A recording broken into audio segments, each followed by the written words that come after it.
All right, I'm going to call this meeting to order. If everybody could please rise for the Pledge of Allegiance.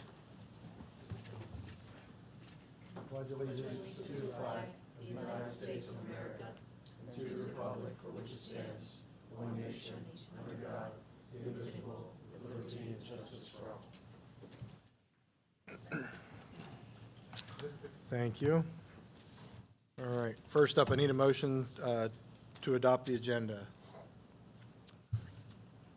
So moved. Second. Any discussion? Anyone opposed? Hearing none, motion carries. Public comments on agenda items only. There did not appear to be any online. Do we have any in the crowd? We do not. All right, moving right into discussion. Where would we like to start, Mr. Browse?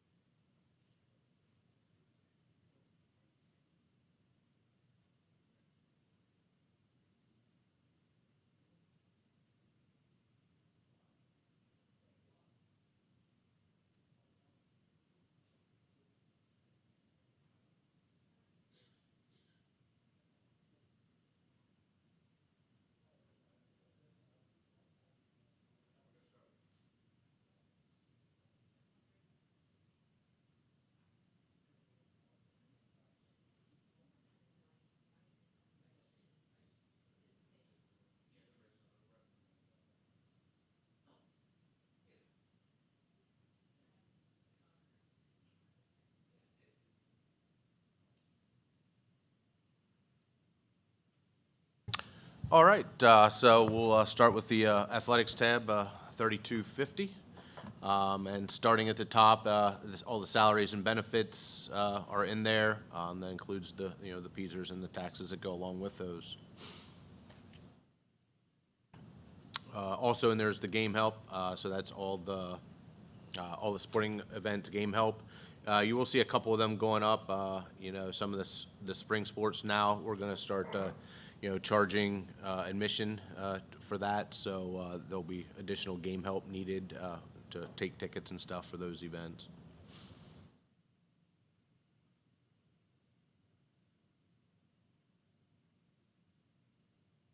I think I asked this question, I don't remember the answer.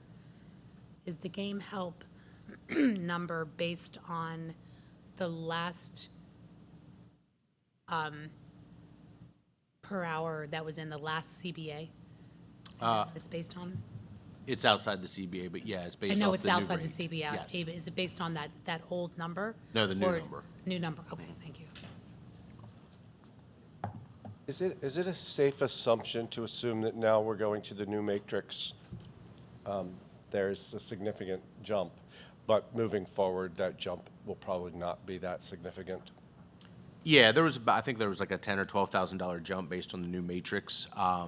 But then, yes, it's just as we retain employees, it's just the standard increase that they get from year over year, continuing to coach.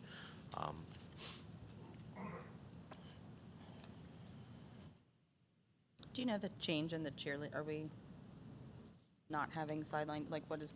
So before they were just combined into one. Now we kind of broke it out into fall sideline cheerleaders and winter competition cheer, whereas before cheer was just all in one. I didn't know. I was reading that backwards. Never mind. Yep. Great question, though. I thought the reason we had that broken out was in case that could be two coaches and not one. So it's actually two coaches for each season. There's a head and assistant for both fall and winter. So there are different opportunities for different people, or it could be the same. Explain this to me again. Oh, so they are broken out. They weren't Correct. broken Last out. year they weren't broken Okay, out. This that's year what for the okay. upcoming Yeah, budget, okay, we that's are what- breaking them out. Thank you. I thought you were saying the opposite.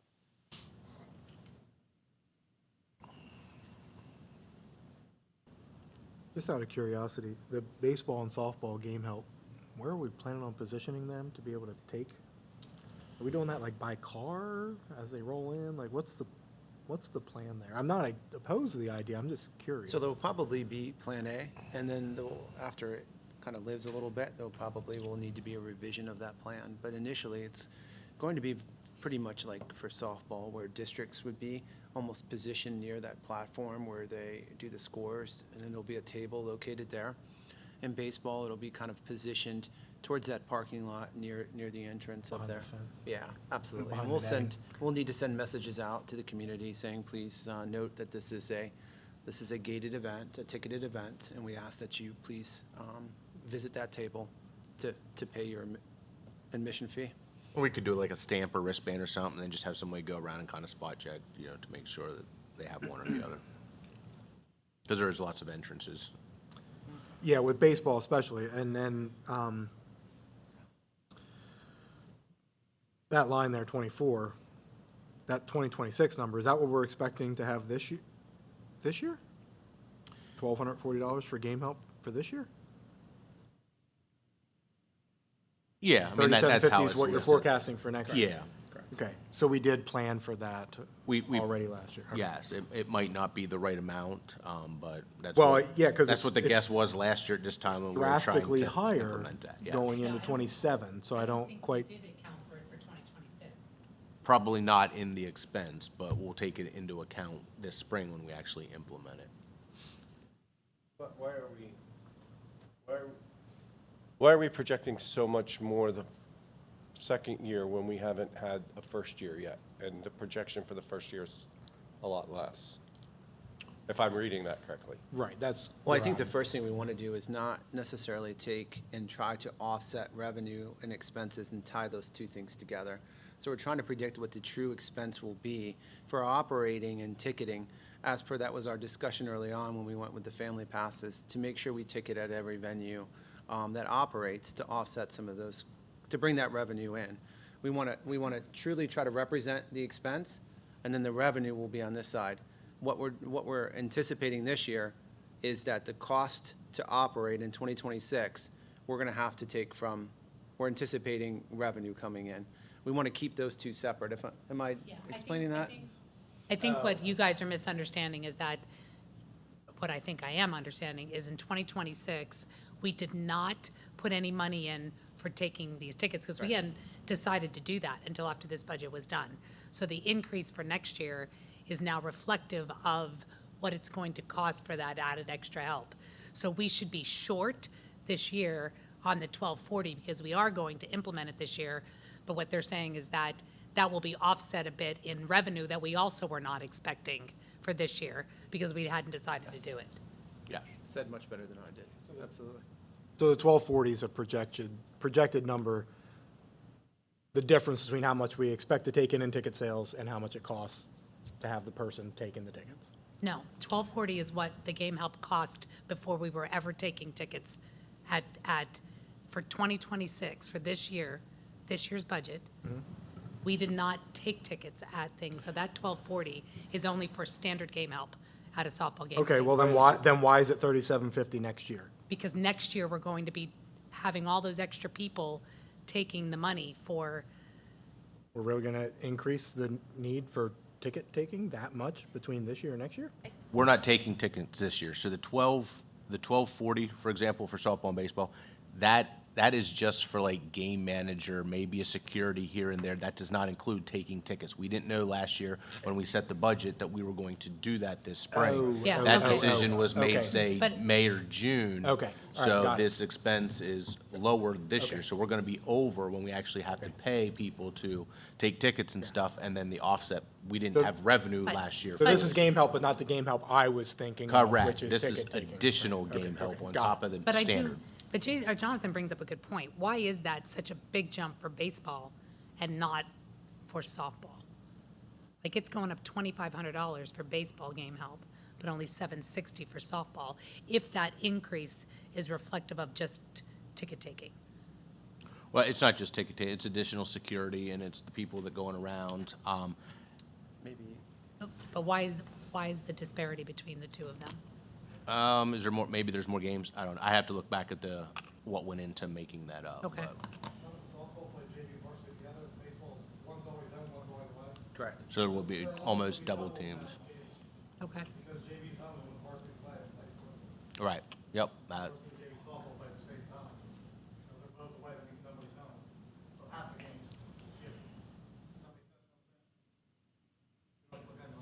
sort of lost me. So I JV think I was plays- distracted by the JV's lollipop. If JV's playing at Newport, that means varsity's at home, baseball. Yes. Whereas softball plays together, so if they're at Newport, nobody's home. Gonna have less. There's So there's, double amount of games. so there's half as many games for softball. Yep. Yep. There's double amount of games here for baseball and Yep. softball. Is track and field high enough for $152? Is that, if we're charging now for track? So we're assuming the 7348 is, 100% accurate. So the only additional for track and field, they have all those extra event people that are working different events. So it literally is just the ticket takers for that. For the home meets. So, Is that enough, though? $2 for all of the home meets that they have? again, assuming the 7348 is 100% accurate, Okay. probably not. Okay. But until we, You think have there might more be something baked information. a little bit more in the 7358, if not? If Potentially, not yes. just the salary alone, the difference in the new salary? Okay, okay.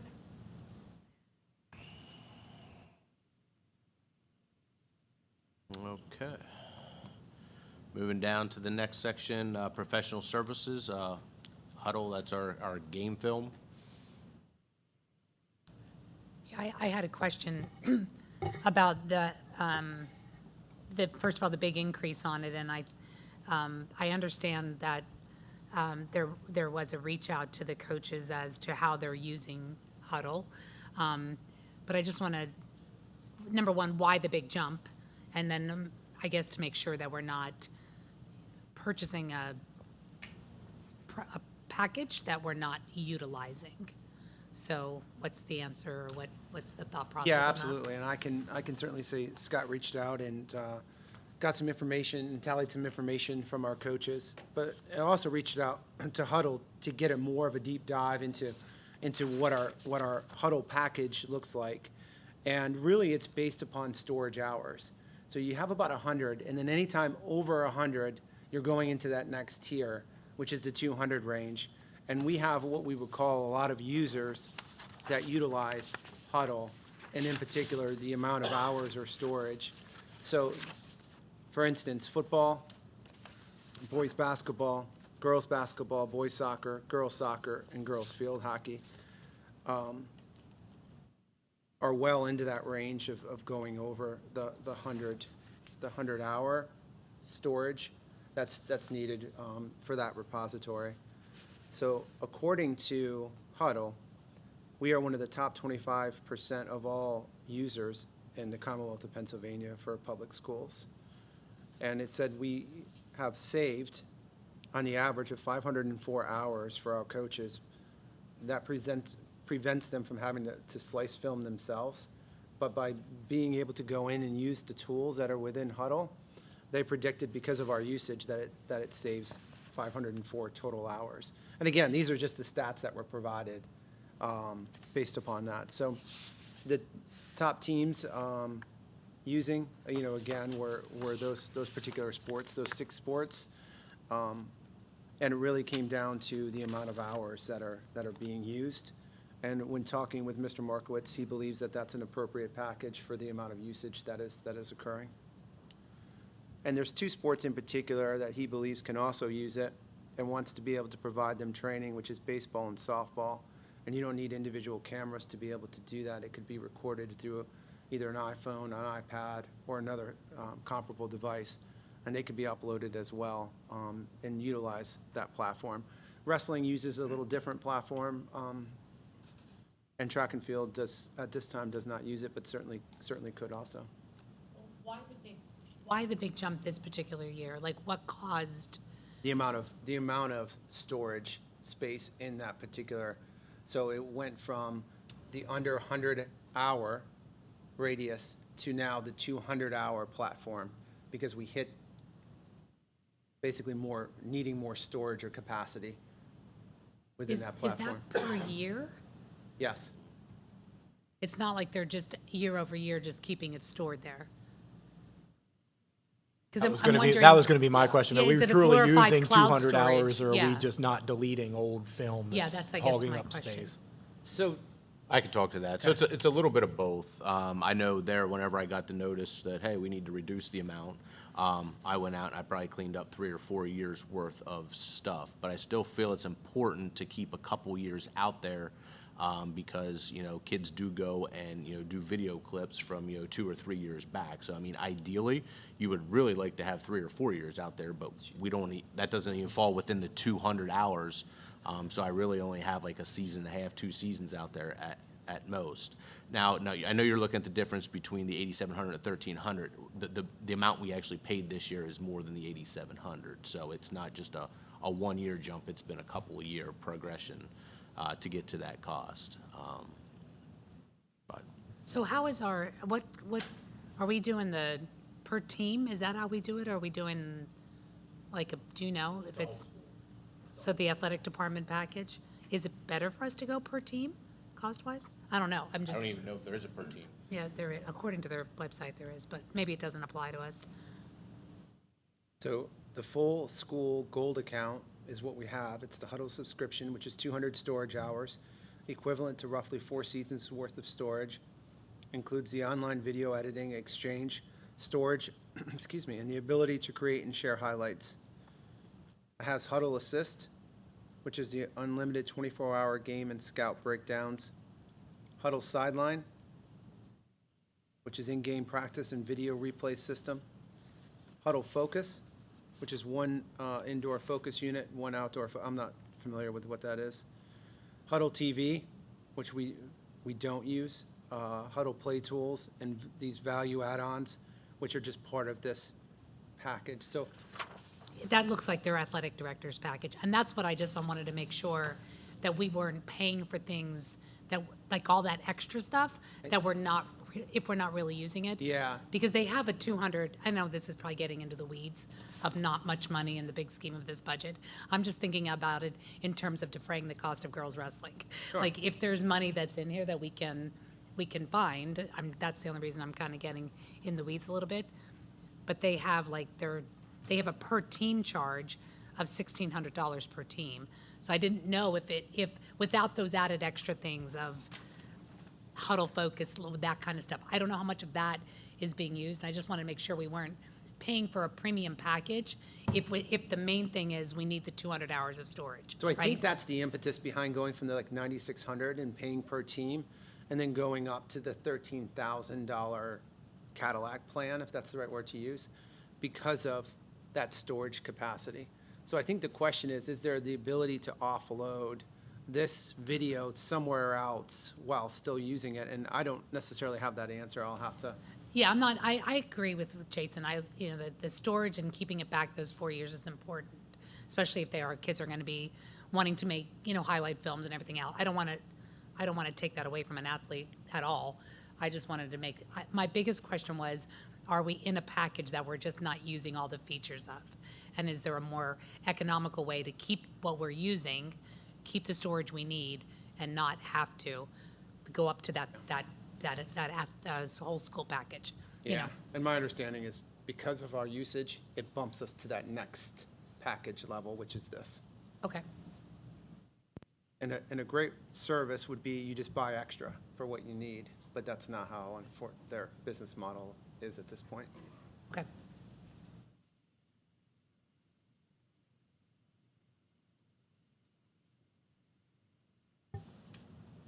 All right, moving down to technical service, we got the officials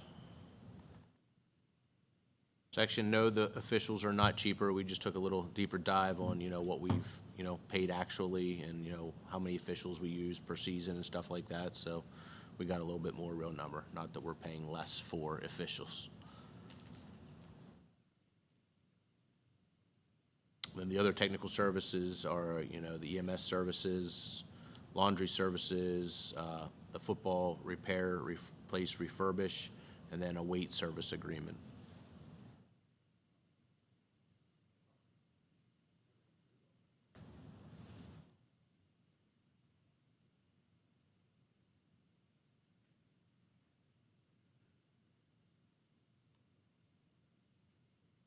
All right, no questions there. We'll go down to professional development. We got our porta potties around campus that get charged to the athletics. Field maintenance costs for repair and maintenance.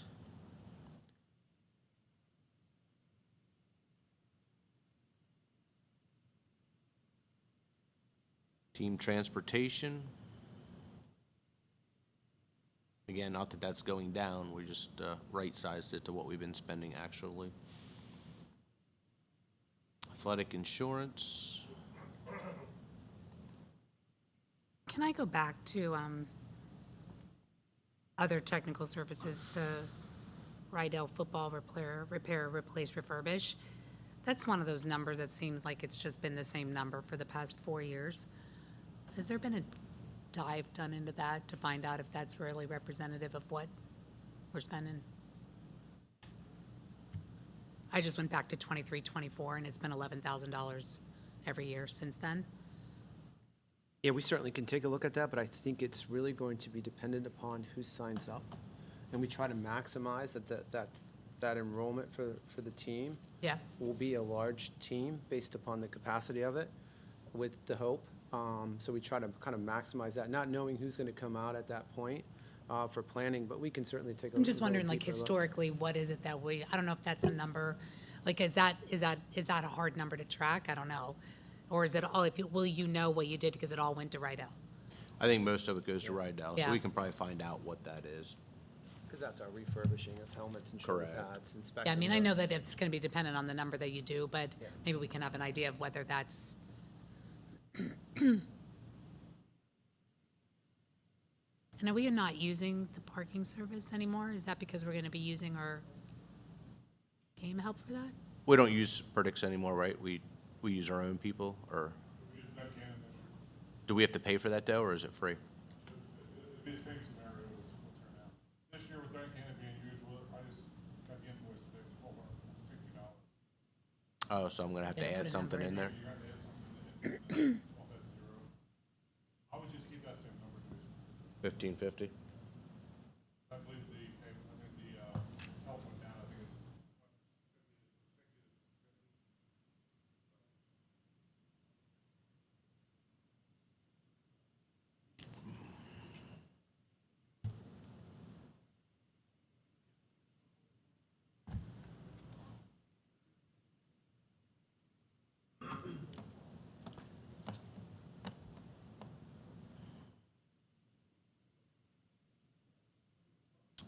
Anything else? No. Okay. I think we were down to athletic travel, athletic director travel. Then the next big section is supplies.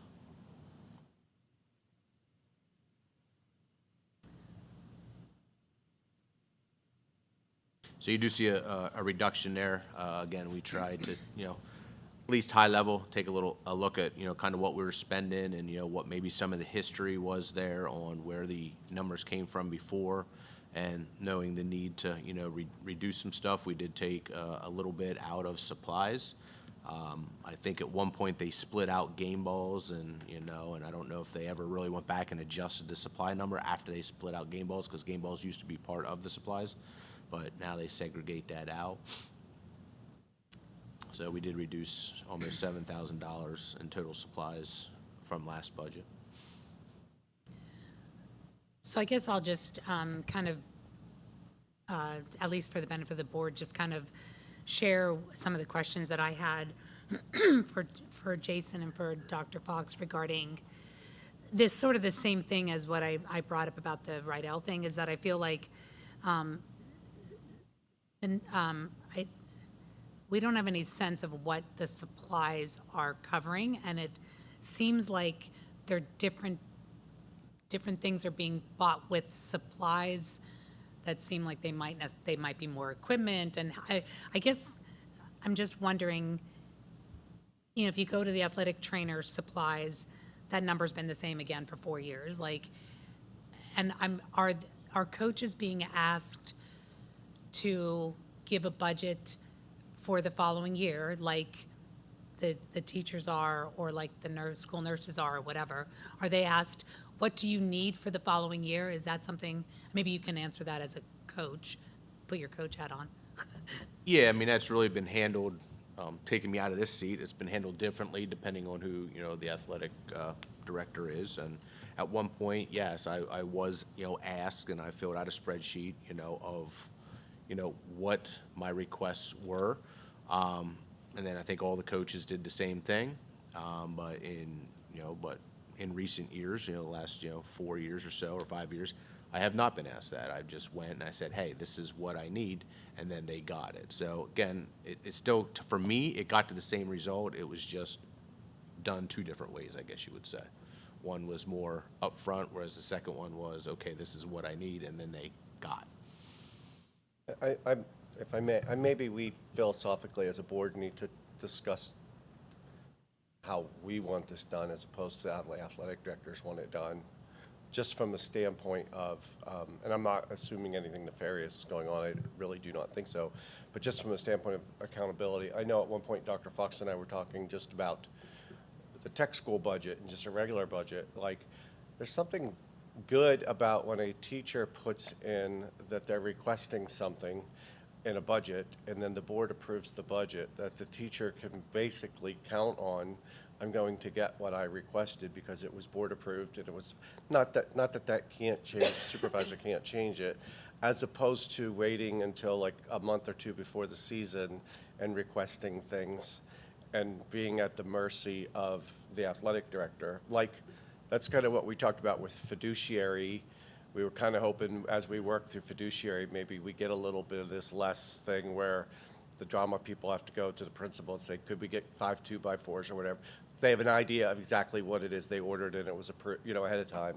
So I guess, Mr. Browse, I guess the question I would have, how difficult is it for a coach, let's say, a softball coach, to be, or what's a spring sport, softball, to be able to put in now what they want, next in 2027 spring in this year's budget? Like, how difficult is it to get an idea of what requests for supplies you might need from year to year, or how anyway? And I'll go back to my other question. And I think maybe as a board, this is a time for us to have a discussion of this is how we would like it handled moving forward, or not. Yeah, I mean, it's easy to put in what you think you might need, and that way you at least see, oh, they have a plan for what they need. But as you get closer, yeah, I might not need that particular item, but I know how much that particular item was that got approved. I need this instead. Oh, it's the same amount or less. So again, I think it's important that you sort of approve a dollar amount that you stick to, but the actual item might change. Many cases it doesn't, but now and then it I think could. some things are perishable, I assume. We Yeah. have to use them every year. And I know, like, from an academic standpoint, and this is overkill, I believe, compared to other districts, and God bless you, Dr. Fox, for putting up with us and other athletic directors, but we budget to the nearest, like, crayon in kindergarten. So academically, and we're all about academics. That's why we exist. So I think it would be appropriate to budget, even in with the athletic supplies or whatever. In the nurse's office, we budget, to the nearest ace bandage. So I do think we could probably narrow that focus, and maybe we should a little more. And, what's interesting that when you said about knowing when we're down to the crayon or the Sharpie marker, I think one of the things that brought to light to us, though, that is, if third grade is buying Sharpie markers and fourth grade is buying Sharpie marker, whatever, is there a way to get those Sharpie markers less expensive than each class buying them? The same thing I thought about with the athletic supplies. If they're buying a lot of the same things that the nurse's office are buying, gauze pads, whatever they might need, should we be buying them all? I know that comes out of a different budget. I'm not sure if that's possible to buy that in bulk, but is there a way to, I think that's the kind of thing that comes to light. And I think just having talked to some coaches, from my perspective, when I hear supplies, I think of things like Mike said about things that are consumables. The hip markers for track and field, the sanitary or the sanitation wipes that you might use in the weight room, something like that. But I don't think of the backboard for the field hockey cage or the starting blocks as a supply. So do we want that to be carved out? Does that give us a better idea of what might need to be replaced in the future as opposed to supplies which are, whatever that is, hit markers, Well, whatever? like the weight room supply, I would have no idea what weight room supplies are. You said wet wipes, but, I don't even know if that is even. but but like weight room supplies, or are we just buying additional weights as much as we could spend $2,000 on every year? And if so, is that really supply, or should that be somewhere else? Or should we be budgeting, in 3 years, we're gonna need $10,000 because we're gonna need to buy a new piece of equipment, or, that. And I would think for the athletic director, or if we end up getting eventually, a new athletic director sometime, it's got to be hard for Mr. Markowitz to be able to know how to even budget or know what we have, given that how it has been budgeted in the past. Anyone know? I mean, it could be anything. It could be, additional dumbbells. It could be, there's all kinds of different equipment within there that you would just. But there's I'm interrupting. That's my, what's equipment and supplies? Are they different things, or are they the same thing? So they all fall under supplies. We can break it out consumable and non-consumable if that's easier to understand, I but think somewhere in this athletic budget, when I was looking at, there is athletic equipment. Or like replacement equipment. I think those are bigger ticket items typically, though. So, well, again, how do we define equipment? So $2,000 for weight room supplies could be additional dumbbells. I don't know. I think we should know. I mean, on some level, right? And, yeah, I see when you're saying, Jason, are you saying that where it says flight of hurdles, is that considered a supply because of how that is coded, or is it because of a dollar amount, or? I mean, it's whether it's gonna be capitalized basically is how I define it. So again, you could be buying 10 hurdles for $1,200. I'm not gonna put a hurdle in the asset list and call it a piece of equipment. It's a $120 item. We're just buying 10 of them, or I don't even know how much they are. I'm just. Okay. But, we're supposed to, but I don't think we did. But I get there as a question, let's say, why are you spending so much more on supplies than this person? Because I'm buying hurdles, and is that a supply we need every year or not every year? That's where I think it But it's called becomes- out individually. It's not lumped in with supplies for track. What isn't? No, the flight of hurdles is Hurdles, not, for that's why I example. was asking. And starting blocks was something you brought up too. That probably would be called out. Isn't supplies? Yeah, they were not called out, though. I'm sorry, it's just not Oh, they're under. not within track and field. Correct. I Right. see. See how there's Okay. a supplies track and Yes, field for yes, I 2,000, see. and then there's, yeah. But last Fair enough. year, That's last better. year, starting blocks was purchased with the supply part. Do you know what I mean? So I think that's where it's kind of, to me, it feels like it's not consistent. Thank you. Yeah.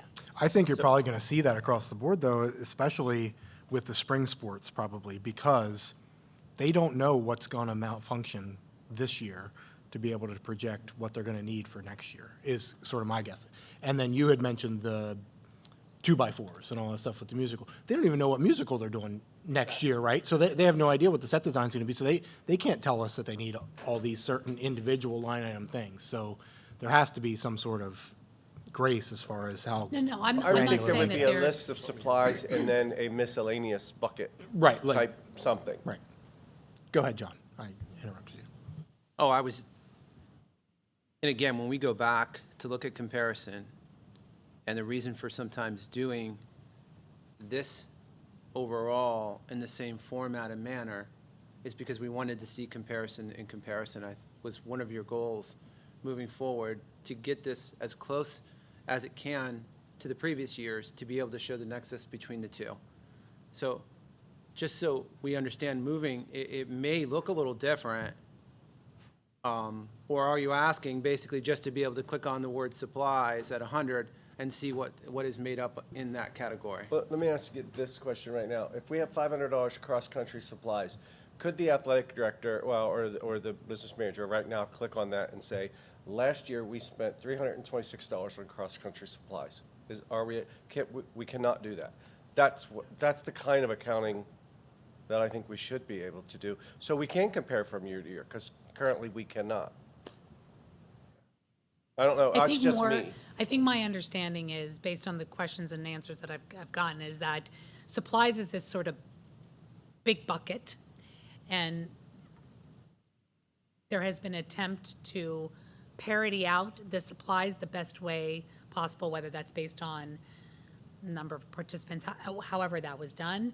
But the reality is, we don't really have any idea how much money was spent by softball on supplies, or by track and field, or because, so in terms of, I think, what, to your point, Dr. Fox, is we really don't know how to compare year to year, because we're only looking at a number that's plugged in there. We don't really know how much was spent on track and field, or how much was spent on football, or how much was spent in cheerleading.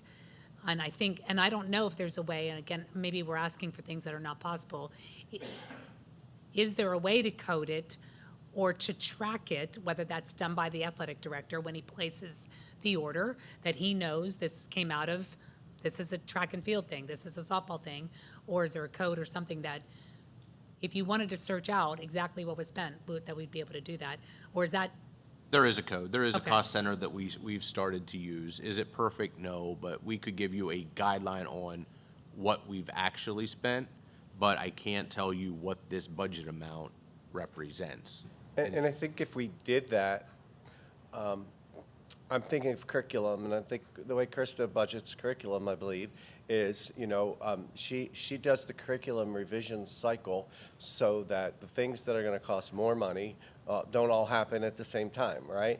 So we know that the science year could be, additional science probes, so computers, yada, yada, yada. Some things aren't going to cost less. So she kind of does that in a cycle. So if the athletic director is able to do this, then I'm not saying we give less money, but I'm saying he knows where that money is, so that the extra pot, so to speak, could go to certain, just like we do uniforms on a rotational basis, we could do something additional supplies-wise for some sports. So for sports like, I really need this, and he's like, well, in 2 years, you'll be the sport that will come around. You know what I mean? Or be able to just have some knowledge, instead of accidentally looking back and realizing, we gave wrestling $3,000 more than everyone else had that supply for the last 3 years and just didn't realize it. Not to say that the athletic director wouldn't do that, but again, if we end up having a new athletic director, how would they know?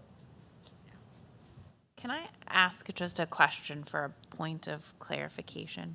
So, based on what I'm hearing, am I understanding it correctly that basically what we're saying in this supply line is that our athletic director is given, under supplies, $31,000 and change to then divvy out, and he's more or less in charge of ensuring that each team or sport gets the amount that's allotted on this budget, as opposed to you doing the accounting on the accounting side that, oh yes, field hockey has spent 600 of their 850, or the boys basketball has gotten their however many basketballs for the season. Who's in charge of tracking what number is presented here? Is it the athletic director, or is He's the first line of the ordering. He places the orders. places knows the what order, his but- budget is, but then it's our responsibility to follow up with him to say, hey, you're getting near or you're going over your allotted money. But it's a total amount. It's not tracked per line for an actual to an actual. per sport, Yes. again, we can code it to a particular sport, so it can. But for example, I might not need $850. I might need $350, and then there's $500 left. And if another sport says, well, I really need, something extra this year, my $500 can go to somebody else. So it's a total number he's trying to hit, but he doesn't tell me what my number is, or he shouldn't tell me what my number So is. the reality, you Yeah. could, I don't you know could about get that. $3,000, and we're, as a board, thinking we budgeted $850. And I'm not saying that, whatever, but we're thinking this is how much money's being spent on each sport, but no one really knows how much money's being spent on each sport. So will we be okay with keeping it the way it's illustrated here with supplies by sport, if the expenses are started to be tracked with that with that number being the max that each sport is able to spend in the calendar year without needing to go down to the individual line item? Go ahead, Well, Marcy. yes, because I think kind of the point that we're making is that if you have this, padded number in here of $2,000 for weight room expenses, but we can't really account that there's $2,000 worth of weight room expenses, that could be $1,000 to $1,500 that just gets padded to be used in other sports that we're not accounting for. And I'm not saying that that money needs to go away. I'm just saying it needs to be more accurately reflected that a particular sport needs that amount from year to year to be a more accurate reflection, not just basically hiding it and doing a shell game and just kind of shuffling it around. I agree with that, but I will again state that the spring sports, for me, pose a problem because to forecast that far in advance, I think is difficult, but maybe I'm way off on that. But apparently, they used to do it under several athletic directors before, that every year the coaches had to put in what they knew that they wanted. And I don't mean like broken equipment. Like when they bought those starting blocks, that wasn't because they were broken. They were old, and they wanted to make sure that they were all the same for all 8. But I do think that, I But think when there's a we- way to be able to predict it. Right, but when we did it that way, we do have a coach here that lived through that. Would you say that the same approach applied, that if you reached your maximum and still needed something, and another team did not, were you able to sort of borrow from there? Were those funds available? And if Yeah, they just were, then it's the same end result with just this Yeah, I put additional a- attempted forecasting that's not really, yeah, it's the same. Because I didn't know what the dollar amount was. I just put in, here's what I need. So one year it could equal $300, next year it could equal $1,300. And well, the prices could change, but and a lot of times, like I said, I put that on there, but I might want something else instead of that. So I just didn't get this and I got that, So even though we call it out and we say this is what we want, that's not what's technically always ordered to a T. Sure, I get it. I think that same probably happens with teachers too. They may put in for things and then say, hey, I decided I don't want those, whatever, and they don't purchase it. I get that. But I do think that there's still some value in going to Marcy's point, that we have an understanding of where it's going. Like you said, from that accounting thing moving forward, I think that's gonna be helpful. It may not change so much what we're gonna do for budgeting for this year. I think we keep whatever the numbers are in there now, but moving forward, it would be good to know. And I don't think we should say, you have $2,000 track and field, go spend your 2,000 and don't go everywhere. I don't think that's the best way to do things either. I think the way Mr. Ackery used to do it is the appropriate way. What do you need? When the nurse's office said that they needed one of this new piece of equipment, was it the eye thing or whatever, because they needed that, and that was a $4,000 item, we evaluated it and said, yes, get it, that's appropriate, I think it still would be better to know that it's not just a $31,000 thing that just gets divvied out as it sees fit, with the risk that by the time you get to spring sports, it could be gone. First of all, I feel bad that our athletic director's not here because he's absolutely, and I appreciate he's at the girls' games where he belongs. and so, but I think what Mr. Fry said, I think we should do a combination of both things. I think we move forward with this as proposed, unless he feels the need to change it after this conversation. But we move forward with this as proposed, and a tracking system takes place so we know how much is tracked in each one. And at the same time, we ask the athletic director to move forward now for this budget and have all of his sports give him a specific list of supplies they need and see how well they're able to do that and get an idea of how close they were, how close they weren't, and so that in a year he's able to marry those two concepts. Does that sound like a doable thing? That's like a compromise that gets us heading in the direction we want to go, but without like stifling the athletic department right away? What, Mr. Fry, your thoughts? Yes. Got to start somewhere. So we kinda But- do But both. again, my big thing is I feel like it's going to be very, very difficult, near impossible to forecast that out for next year.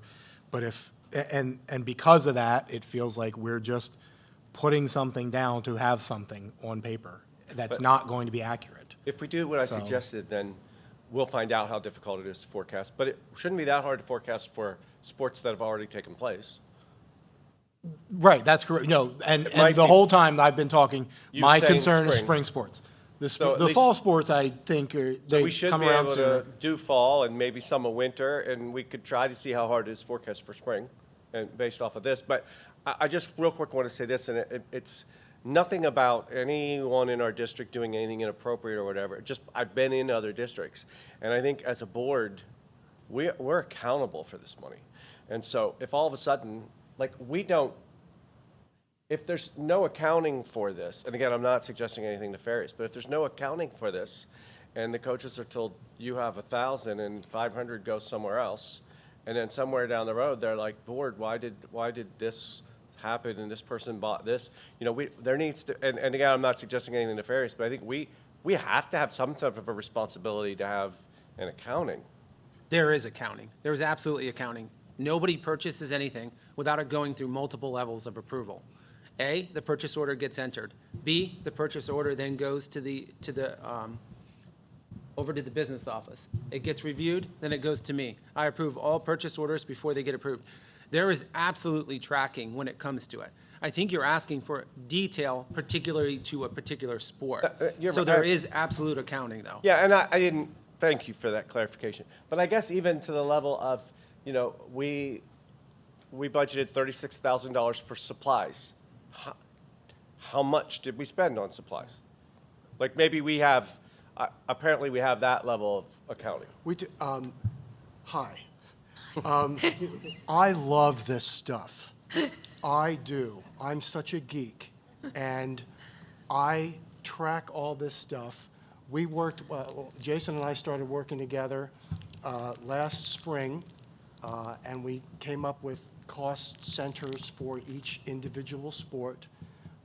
We track down to the supply codes for various sports, the revenue codes for various sports.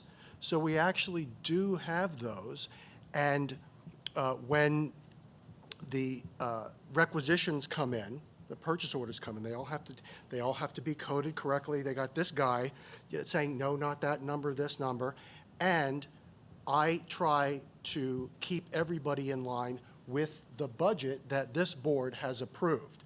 So people don't like me because the board says we're going to spend, that's your limit, and we track that down to the penny. So those controls are actually in place. We do track those, and I get a lot of joy out of it. But there is some refining in there because specifically the tracking that we were doing previously for spring sports especially is like they put, when Jason was putting the budget together for this current year, it was the spring, nobody really knew what they were going to expect to do for spring sports. But we have a pretty good idea and a pretty good handle on that to track, to be able to answer your questions for you. So that's all I wanted to say. You're all right.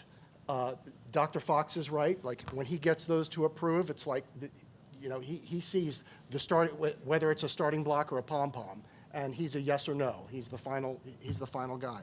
Jason's the guy that put the budget together on your behalf, and I'm the guy that administers your budget because that's what you said the limit is. So I think you have a pretty good team that is able to answer those individual questions to get down and say, all right, how much for wrestling supplies, and define a wrestling supply. What does that mean?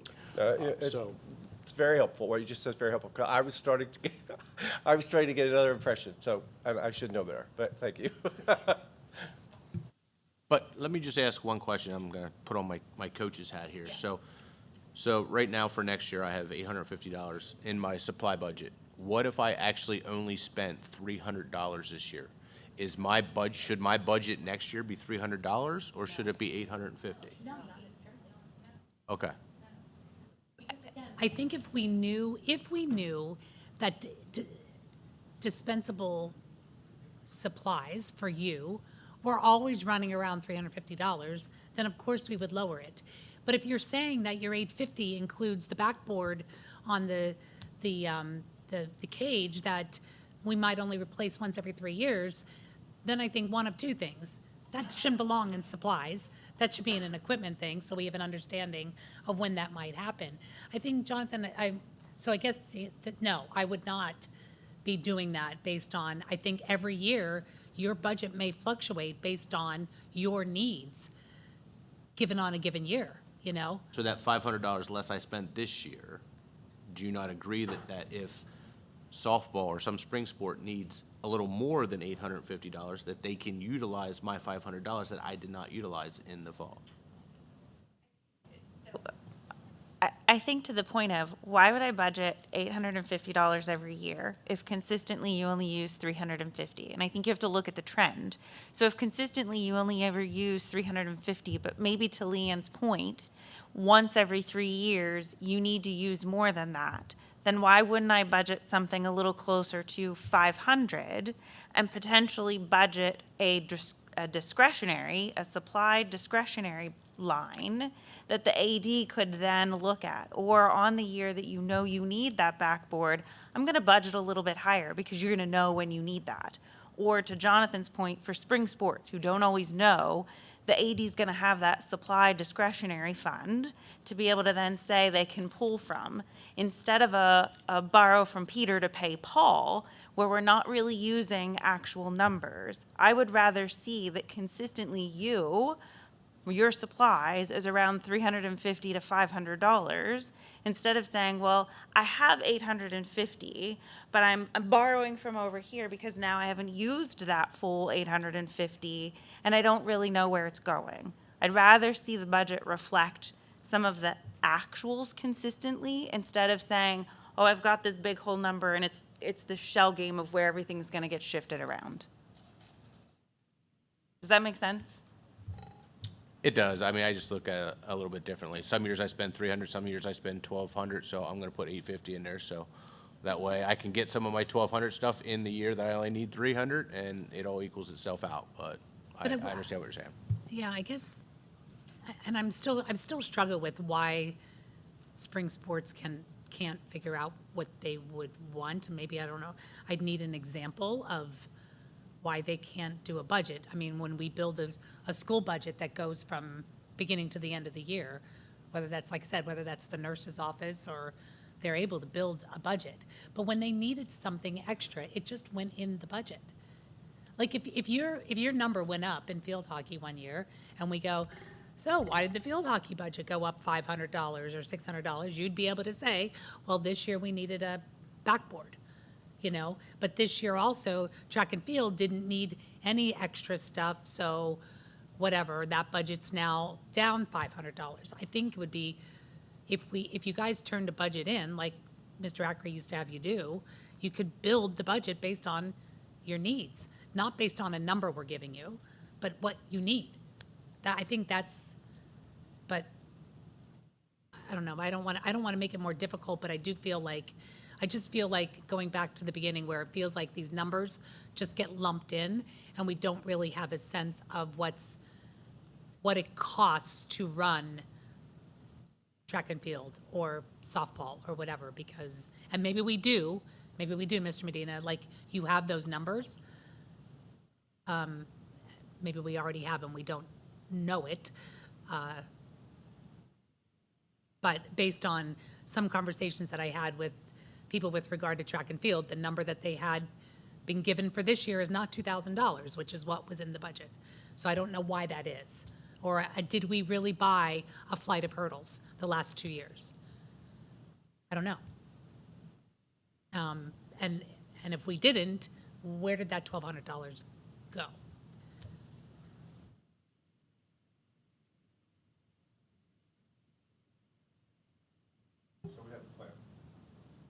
somebody summarize in a 10-cent summary what this plan is, and everybody needs to be in agreement that's here to that plan, that we can go. So what, somebody help me with the short term, and then the long term, please. What's the plan for right now? I think at this point, we've got numbers here that if we're finishing this budget, I don't see we're going to be changing these numbers right now, right? So these numbers are going to remain. Moving forward, I would like to see that supplies as they're spent, if they're coded the way they are, that we would know how much is being spent per, That's more long-term. Short-term, Okay. short-term is, if I may, we keep these numbers, but they go in a spreadsheet somewhere, and under them, as we purchase things, we put what we purchased under it, so we have an idea of where we fell within these projections. Short-term, correct? And I believe he already has that. Right, It's just not. just right not like here that. on- But long-term, go ahead. well, and I think in moving forward, I would like, this is me, I'd like to see the athletics budget built the same way that every other budget is built in the school. The coaches would provide to the athletic director what they feel they need to run their program, whether that's supplies or equipment replaced or whatever that is, to the best of their knowledge, obviously understanding that if things break, we don't know that's going to happen, then that would be dealt with accordingly, but.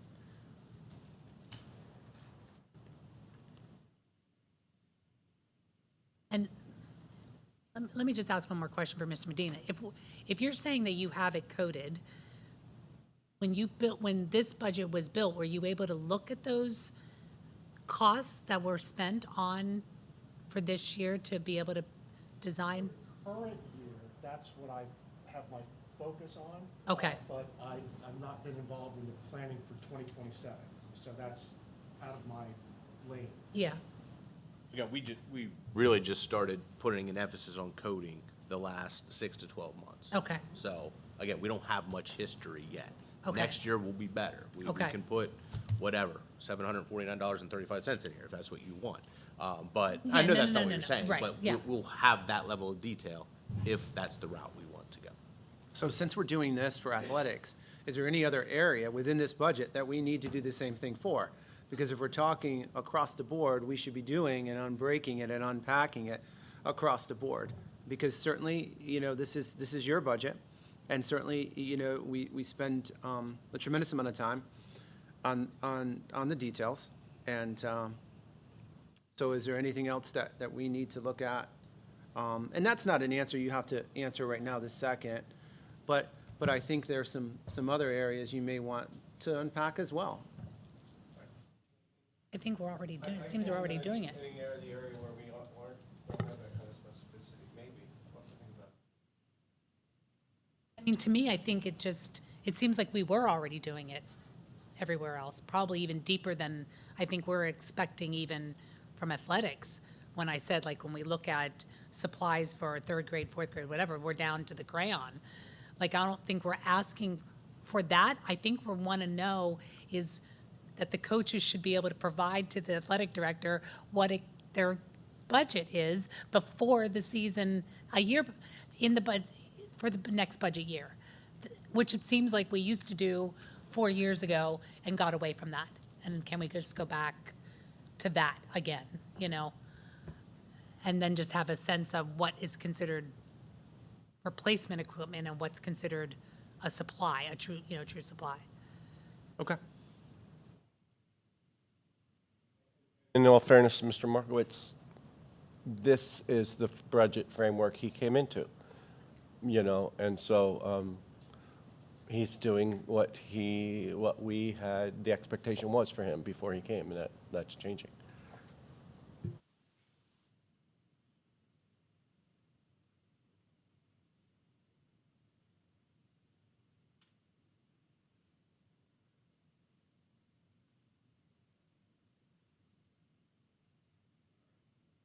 Are we done with supplies?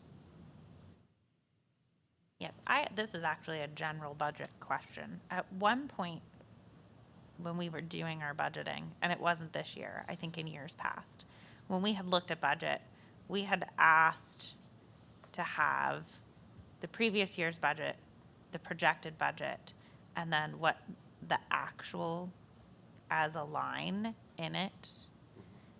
I know that might have been before you, Mr. Browse. I know you're looking at me like, I hate you right now.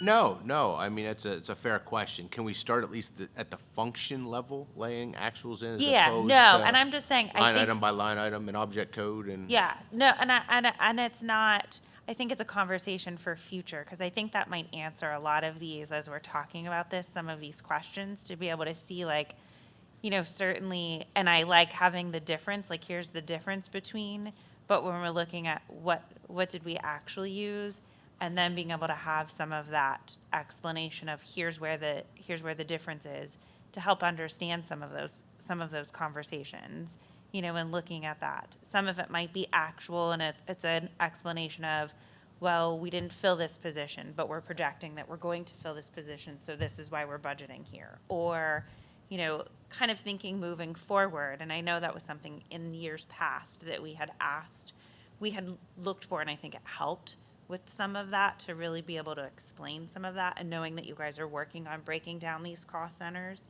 to really be able to look at that, to then say, all right, here's what we budgeted, here's what our actual was, or even our projected, if you annualize, from July through December, here's what we've annualized that our cost is going to be.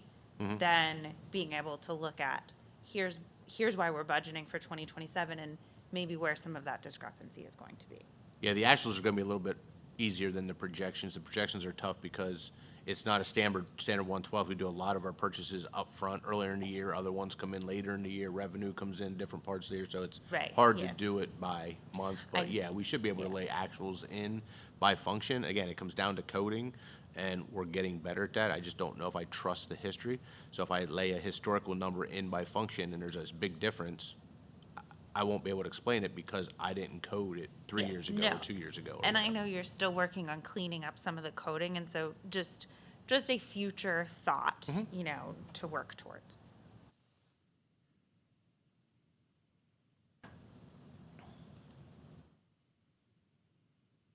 Actually, why we pause and you look at the remainder elements, I do want to, and I'm sure you do as well, give a lot of credit to Mr. Browse, to Mr. Medina, to Mrs. Feltenberger, to Mrs. Welter for all of their work on this budget. Because while Mr. Browse is the one putting the data and information in the tedious meetings that we have, even before it gets to you, there's a lot of work that goes into that. Meeting with our principals, meeting with our all the directors, going through this, asking a multitude of different questions, going back to the teachers, having those discussions. A lot of that, I mean, it starts early October and really ramps up to the point where we are now. So I think it's important to note that it's not just we put information in a spreadsheet and give it to you. There's a lot of data review that goes in prior to even getting here to this point. So the best version you get is this version. And yes, it is a forecast. We are forecasting what this is going to look like in 26, 27. We are trying to forecast what our enrollment is going to be based on prediction models. We're trying to forecast what cyber charter may or may not be. We're trying to make predictions of what new unfunded mandate is going to come through from PDE, because they do come fast and furious, as we just saw with certain elements of Act 47 and others. And we'll continue to be flexible and malleable to those, and I think we do a good job of that. The other aspects that I think are important to note is we're producing our budget in accordance to the timelines with the school code, while the Commonwealth of Pennsylvania, while they have deadlines and they have benchmarks to hit, we saw last year that benchmark was not even close to being hit. And we try to predict by keeping flat line a lot of our, as we kind of segue into revenue next, we try to keep revenue as flat as we can from the state from the previous year, because we don't necessarily know what's going to come or not come. So I just want to be mindful of that we're forecasting, predicting, and trying to do our best to put this model together that is responsible detail-oriented, and yet gets us to where we need to be for all of our students and teachers and programs and offerings. And I just kind of echoing that, I would like to express my thanks as a board member for this. This has been, this year in particular, probably the most seamless budgetary review because of all of that hard work. And I know personally, I'm appreciative of it. I just went back, when I was looking back at these numbers back to our past budgets, and just what it looked like and what we have now is amazing. And I can't thank you enough for that, in terms of us having a better an understanding of what, where our money is really going and what we're approving. I do think also as a board, we rarely say no to things. And so when we're asking for these numbers, it's not like, at least for me, I'm not asking for it because I want to know, ooh, this is where I could tell you, no backboard for you, or something like that. I think we just want to have an idea of sort of where it's going. And athletics just seemed to be that last bastion of part of this budget that we just kind of still were putting in the old numbers, and maybe we just hadn't gotten to that yet. But I think for Mr. Markowitz, it's got to be helpful for him to have more of a structure in place also. So, no, thank you very much to the whole staff for all that you guys do, because it's super appreciated, at least from this school board member, and I'm sure for all of us, because it's a whole lot easier than it was in the past to go over budget. All right, so the last item here is the miscellaneous. That's where our uniforms and stuff fall into. We had a very light purchase of uniforms this year. There wasn't many in the rotation. Next year, there's a couple additional sports compared to what we had this year, so that's why the $12,500 increase. I do have a question about that. Now that we've kind of added some sports, did we ever kind of look at that cycle to see if it should be adjusted at all? Or I don't know if it, in other words, that we don't end up having like a light year versus a heavy year. I don't know. Maybe this is about the closest So these it are gets. still the sports that we've always had. The sports Okay. that we added aren't in a cycle yet because they're not official school sports, unless you're referring to a. Well, we've added, since I've been on bocce and girls' competitive cheers, they wear the same uniforms for both, I guess. Okay. Yeah. And Bocce collects their polos and reuses They those. just use them, Yeah. okay. So I guess I just have a question. So wrestling, is that just boys wrestling? Yes. At this point? Yep. Okay. Everything that we've talked about so far are just our current sports. So Just current sports. Yeah. So even for, like, when we're talking about supplies and all of that up, that is Yep. all just correct. Yep. boys? It doesn't have anything else that we talked about. Okay. So now we're getting into what the adder is that you would have to add to those numbers if you want to. Okay. Then my other question is that really the correct number for junior high wrestling for uniforms? $500? I believe that's just for some additional ones. I think they've gotten some already. They just need a few more. It's not a full team's worth of uniforms.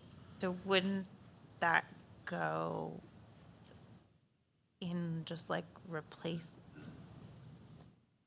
I mean, it could be up here like yearly team uniforms, so we could probably just put it in there, as opposed to the recycle, but. Yeah, because I guess it threw me off because I guess what you're saying is it's not really a full. Correct. It's not really their cycle to get it. They just need some additional ones. Yeah, we could put that up under yearly team uniforms and not segregate it out. Okay. Yeah, that's what threw me off. That it was a low number. But given that last year's was a light replacement, of uniform cycle, but this year's double, could we ask the athletic director to take a look at the uniform cycle and see if he can figure out how to balance these years out so one year is not like double the next year, you know what I mean? And Yeah. I don't know what that looks like, moving one sport ahead or behind a year or whatever, but I think looking at this and not knowing 2025 or 2028, like maybe he just could we ask Scott to reevaluate that uniform cycle so that the number is a little more equal every year, if at all possible? Yeah, this past year was the abnormality. Normally, it is more like a 3-sport type rotation, but yeah, I'll have them take a look at that. Yeah, I would just, yeah, maybe we have to have one year that's extra heavy, but maybe the year that it's extra heavy could be one of the sports that, maybe wrestling could be in that year as the extra sport because it's only 5,000 versus, the 9,000 ones or whatever. Okay.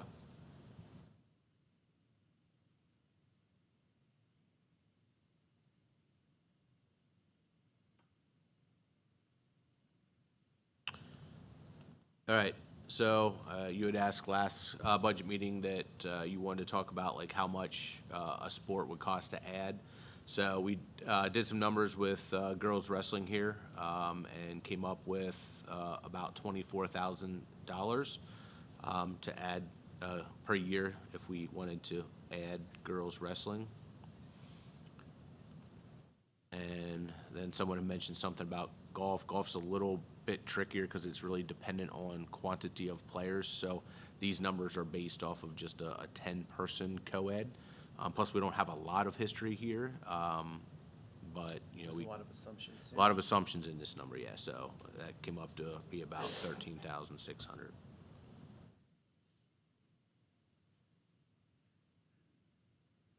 So I have a question for the under girls wrestling. Why the two numbers? Why the like it where it says varsity head coach? There's that number and then there's the larger dollar value It number. applies the PSERS and FICA to it. So the first number is just like their base salary, and then thank it's a you. fully loaded number. So I know I had asked you about supplies. Sorry, that's a nasty thing, word tonight, about that 1,050. But I did notice that right now, the boys wrestling is only $500. So, and that you were saying that had to do with headgear? Yeah, that's 35 headgear for 30. Yeah, For so 30 again, girls. like, this is probably a loaded question, but do you know why the boys would only be $500? Because they're a more established program, so they probably have more in their cage or whatever that they just need to kind of repurpose each year. Whereas if this is a growing sport, we're going to need additional headgear that aren't already in place. Now, maybe 5-6 years down the road, it might not be. It might not need 30. They might need 10 each year or something like that. Okay, and then do you know what is the number of girls that we have right now? I think it's. But does that include junior high? I think it's 17 total is sticking in my head, so I don't know if it's 7 varsity and 10 junior high or the other way around. Okay, so then if we're putting supplies in for 30, do we need to also put in uniforms for another 13? Or whatever The it is, 15? uniforms would be on top of this, yes. Yeah, so we would want that number. So if, just ballparking, if boys wrestling uniforms are $5,000, maybe $2,500 more you would be adding in to. Probably, yeah. And then knowing that we'd have that futuristically too. So is For the this, uniform cycle, is Uniform this cycle. number based on the number of girls we predict will be wrestling next year? So a lot of these are what I would call fixed costs and don't fluctuate with the quantity. Really, the only one that fluctuates with quantity is the supplies and the headgear. Other than that, it's going to be the cost regardless if there's 1 girl or 30 girls. But, that's where I was headed. Like, so if this sport does well, and we hope it does, and more girls go out, we have more participation, will that cost will have to go up? Only for uniforms. Uniforms and then this small supply piece, yeah. So the coaches and all that will That all not stays the be- same. They would The all number stay of the same. events we participate in, all that will not Stay be? the same, yeah, I mean, Good.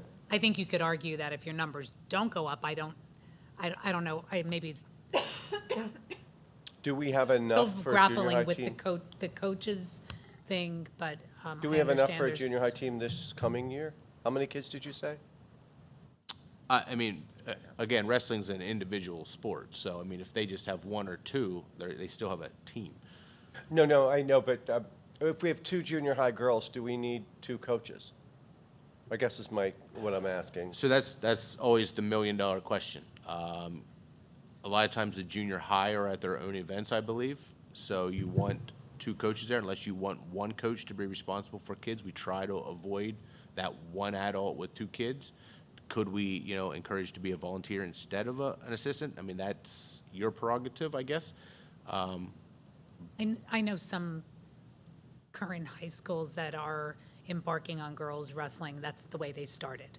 You know, they had a head coach and then volunteers to see how the program grew, rather than committing to paid coaches to the level of whatever. Now, it did grow fast at that particular school, so. And you have to have volunteers willing. I mean, if you don't Correct. have any volunteers and you have a head coach with, Well, we have volunteers now, right? Because they're not being correct, paid. yes. Yeah, and when you have volunteers, sometimes that's exactly what they are. They're volunteers, and you hope that they're committed, and a lot of times we've been extremely fortunate here.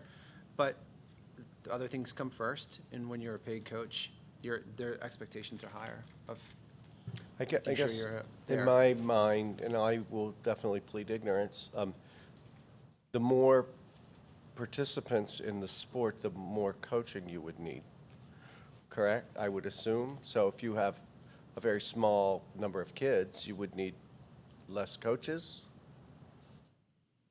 I think some of No? the challenge that's happening with girls wrestling is because they're not competing on the same day as the boys. Like say track and field, all of the coaches go to the same location because the boys and girls compete on the same day. With girls wrestling, they could be at a completely different location or an invitational than the boys, right? So if you go and you've got one girl wrestling on one mat, and at the same time another girl is wrestling on another mat at the exact same time, if you only have one coach, then you only have a coach with one girl. There's no coach at the other one, so you would, at minimum, typically need at least 2 people, whether that's a volunteer and a head coach or 2 paid coaches, that if the boys and girls are both going to the same place at the same time, then you could probably manage it with 1 coach or 2 coaches for both boys and girls, but that doesn't seem to be what's happening. So given that we see the golf there as well, I guess that number is probably, well, it's a stab in the dark, I understand. And it could fluctuate greatly depending on the number of students, I guess. Why, again, pleading ignorance, why should we entertain girls wrestling and not golf or both?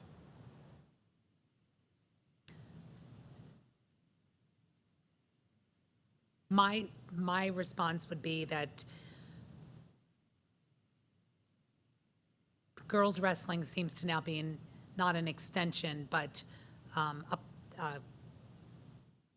what's the word I'm looking for? Complement to boys wrestling. Now that it's been identified as a PIAA sport, you know, and we have girls that are wrestling, they don't have an option anymore where they were able to wrestle boys. They cannot. They have to wrestle, which I'm completely behind, by the way, girls. So I think to me, it makes sense if we are going to expand to a sport, girls wrestling makes sense to me to do that. In terms of golf, the problem or the concern I have with golf is that that is very dependent on the number that you have. And when, just like I would make the correlation to swimming, if we were to say we now offer golf, then that would be open to any student that wanted to golf, which it should be, and then that could drive your costs tremendously, because now your transportation costs are going to go up, the amount of time you're on greens, where you're going, because you have to rent all of that space. Whereas girls wrestling, we're already here, we already have the mats, we already have the infrastructure in place for wrestling. It's just the added cost of coaches and transportation occasionally. So, And I would assume golf is pretty cost prohibitive, at least it was for me. So if we take away some of that by paying a lot of those fees, then I would think that the number of students on their golf team could skyrocket, and our costs would skyrocket. I don't know, I'm guessing. I think only so many kids on the team actually participate in a golf, in a match. So, I mean, yeah, so, oh, really? They all play? And only the top so many? I think so. Or they can at least all practice. Well, they would all practice, but, I I don't know mean, about I don't, the playing in the games, I don't know I think the I- cost really is, My argument on the golf would be, obviously I'm a golfer, but haven't we had kids playing golf here longer than we've had girls wrestling? And I'm not advocating to not do girls wrestling. I'm just saying we've had people interested in playing golf underneath the Susquenita name and Blackhawks for a number of years now. And I think our concern for the past few years was that number going to stay consistent? Were we going to have participants for long enough? Or was it a fluke that because golf exploded after COVID, right? Everybody knows golf just became this thing because it was the one thing you could get outside and do. So we maybe had this idea that it was just going to fall back off, and it wasn't going to stick around, but it looks like it has, I believe, right? Do we have those numbers to know that it's the... We'll have to get the numbers. I do not have the actual numbers. And when we say numbers, not just the person who signed up, but the person who participated actually through shows, it. yeah. Yeah. It looks like districts scores 4 individuals play at the same time, if I'm reading that correctly. But typically it's 4 to 5, I think, that would play In a match. team match. Yeah, Yes, yeah. in a team match, yes, Yep. that's correct. Just one very minor. We have in the past had girls wrestling. They're no longer allowed to wrestle. Okay, yeah, we had a 1 or 2 girls that wrestled on the boys' team, so, yes, okay. and you could argue that before we should have even considered golf, we should have considered swimming. Because we had swimmers here for over the course of 8 years that were swimming. I, as the person of the mom of those swimmers, never would have come to the board to ask for that because I know the cost that it would have put on the board. Once you have opened it up to people to swim, now that there's no cost prohibitive things, having to pay for club fees and all that stuff, it had the potential to explode. And you could have kids and now you'd have to transport them to the pool and to all of the meets and, and just all of the costs that I know that are similar to golf, where you have to rent the green. And nothing takes place at Susquenita. The practices have to go off-site. And so that's where my concern about golf is that it can really become a money pit. I think if we really want to look at golf, I think the best approach would be a co-op. Do a cooperative with another small school that might defray those costs and allow the kids to still have those opportunities to, and that would have made sense from a swimming standpoint too, to co-op. The problem is that none of the schools around us would want to co-op with us because it would have bumped classification. I don't think that's the case with golf because we have small schools around here that have golf teams. I thought Halifax or somebody around here had, Newport has. a golf Newport team. has a golf team because they have a pseudo golf course up there. And I think the only other thing that's out there is indoor track and field. Indoor track and field is not a PIAA sport. Oh, fair enough. So it's But not, golf there's no and state, girls. golf has districts, golf has states. Yep, You and- know, okay. it's not considered it's not part of the PIAA program.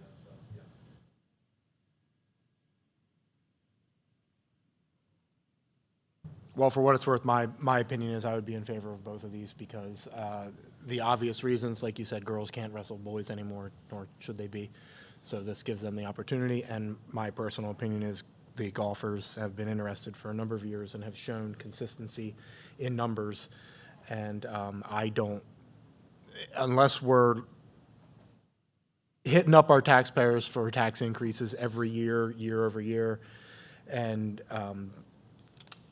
I know we forecast a deficit, but if we're coming in at a deficit all this time and so on and so forth, those things aren't happening. So I think that providing opportunities for the kids is never a bad thing, and I would be in favor of it. I would have been in favor of swimming as well. I get the concern that it could blow up, et cetera, but I would also say, do we have anybody that, now that your children are gone, do we still have swimmers?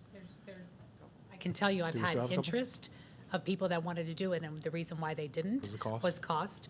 And my understanding is that we have two rather good swimmers that are in the 7th grade that are going to be up and now already asking about, Yeah. about the program and how we did it as independent swimmers.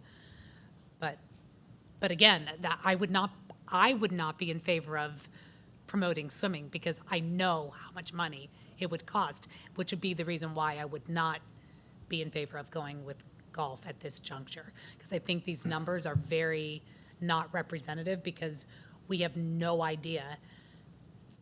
Even if the girls' numbers, girls wrestling right now, we are predicting for 30, and those numbers are not going to change much. We know exactly what that number is going to be because nothing changes when you increase in numbers. With golf, it will. Your transportation costs are going to change because you're going to have go from using vans to using buses. The greens fees, I think, is a guess. I think that was one thing. I mean, that's a real guess because I don't know how often they would be. I mean, there's just a lot of guessing on golf.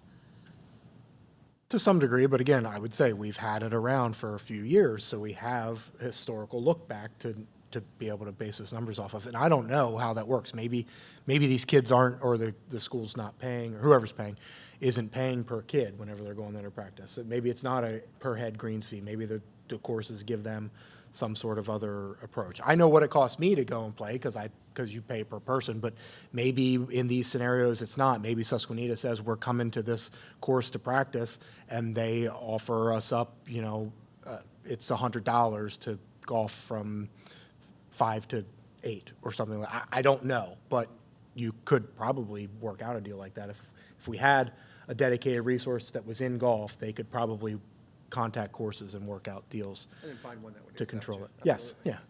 So, So when would a decision need to be made on any of this? Well, I think it depends on your adoption. If continuing to move forward with the budget, you would need to provide us direction to add this into the 26-27 budget adoption, which therefore would then move to further discussion at March, any discussion at March caucus. April would be the final preliminary budget. In May, we're hoping to adopt the final budget and do that hence a month early. So that's kind of that time frame, and letting us know which or both of these categories that you want to add to the athletic budget. Am I accurate?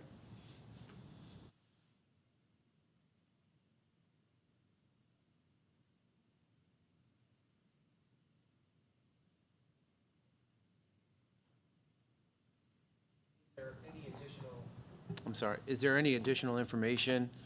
I think probably looking historically at how many golfers we had this year. I don't particularly know that number. I know we approved some as independent golfers, as well as the independent coach who helped the golf team and has helped the golf team, but I don't know how many have completed that season. So we probably, you need that number to know what that trend looks like. And I would say the grade level of those students, so you get an idea of what that looks like. Right, what that looks like from a historical ability to maintain. The last thing we want to do is add a program and then 2 years see that program be down to 1 student and then that program be down to no students, and then we're looking at a transition or phase out of a program. So can I go back to the golf part on there? You had numbers on the side that you didn't include in the 13,000. So this is kind of like their uniforms. So that's going to be on, and is that only for 10? That's everything's based on 10. So, yeah, so, 30, you're gonna basically take most of that times 3. Couple things are fixed, the coaches are fixed. no, no.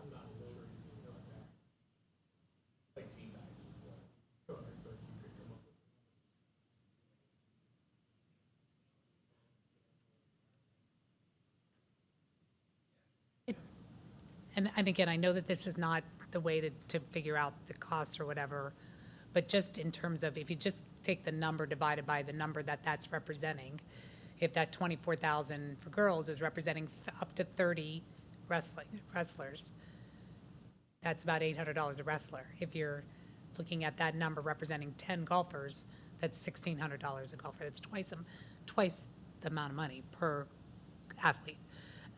Just out of curiosity, you have 3,000 for greens fees there. Do we know where we came up with that number? Is that for practice greens fees? That's not like the that's like No, when that- they go to that- play? yeah. The entry is, I believe, the fees to get into like the tournament. Okay. It was a rough number. I think when we put together some preliminary numbers a while back, I think that's the number we garnered from, and I don't have that information as to. I'll just say, for example, there is the golf course in Newport, the Legion up on the Yeah. hill, right? A junior golfer can join there for, it's less than $100 a year. So you have 10, so honestly, that's 30 golfers right there. You could buy everybody a junior golf membership, and then they're a member there for the entire year. And they walk on and play whenever they want. You could just arrange for your practices to be there, and they just go there and play. Yeah, I don't know for sure, but I think that it might be a lot like swimming. Like you can get a Y membership, and it's not, that doesn't cover when the school needs to shut down those lanes, because they've got to secure that pool for that period of time. I'm not saying you're going to shut the course down, but I think that's what ends up happening when they're looking at those greens fees. It's to sort of rent the course for the time frame that you're there as a practice team. Sort of the same thing that happens in swimming. You can't just walk in and say, tell the kids to all get their Y membership and be able to go in and use the pool, because they need to make sure those lanes are secure for that period of time when you're swimming. Same thing would probably happen with golfing. I don't know for sure. Potentially, but in Newport, having experience there, I'd be surprised if that was the case. It's a walk-on kind of facility. Yeah, this just isn't an based off idea. Newport. It's I based know off it's, the one down 81. yeah, I'm So sure it that's is. where I'm they- sure it they is, because go it's the much rest more of the year. expensive. Yeah. That's where they've been going. I think if we ask him, Rick Knepp will probably come build a green on our property somewhere to see golf. Tom Marquis has no golf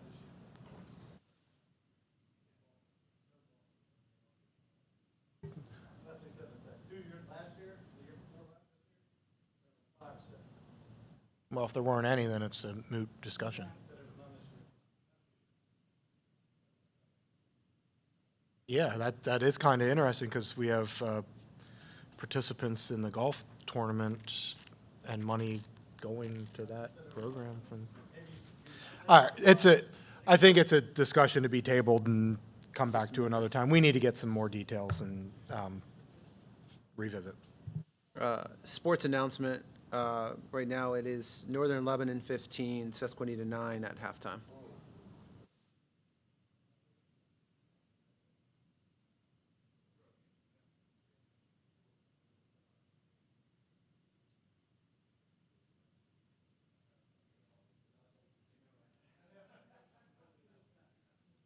All right, are we ready to go to revenue? Yeah, Yeah. just real quick, can you just, maybe just for the girls wrestling number, just so we have sort of a better number, if you will, maybe add in, if you're basing the numbers on 30, add in what the projected increase would be for the singlets for 30, Okay. right?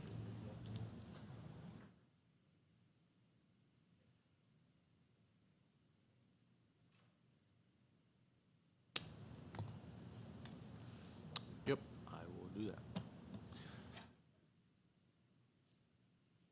All right, so before we go to the revenue, I'm just going to kind of jump over here. So everything that we've covered from an expense perspective totals the 40,929. Okay, 40,929. Yep, Million? that's all. 40 million? Yeah, the other 1,000. The other 1,000. I rounded. Yeah, you did good. Yeah, We good. chopped it. Yep, we're done. We good. All right, yes, 40,929,001. I'm gonna reduce that one, that bothers me, but, so again, that's an increase from last year's budget of about 1.253 million. Yeah, yep. So that's just kind of your baseline as we talk about, okay, well, what are we gonna do to cover these costs? So, going over to the revenue, again, column B is your 2027 budget. So, looking at total first, we're at 39,622,400. which is, you know, up quite a bit from the prior year's budget. So what I did here is I took a look over the last few years, and a lot of our difference between our budget and our actuals really fell in this revenue area. So I took a little closer look this year to really hone in on these particular revenue numbers. So what they really consist of in most cases is either A, the prior year actual number, or if we know what the number is for this year, it's this year's number. So I didn't take the liberty of guessing what the state or federal or anybody's gonna give us next year. That's just kind of the high-level baseline that I used. So as we get into the 6,000s, that's your local revenues. The very first line is, you know, what we receive via our real estate taxes.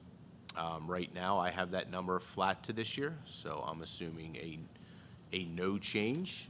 Again, that's something that we can, you know, talk about a little bit, and I guess, so what an Act 1 index would look like to this number this year, if you guys voted to go to a full Act 1 index, would be equivalent to $465,000, all right?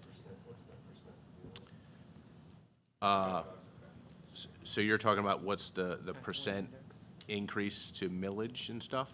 The Act 1 The actual percentage we passed earlier. index percentage.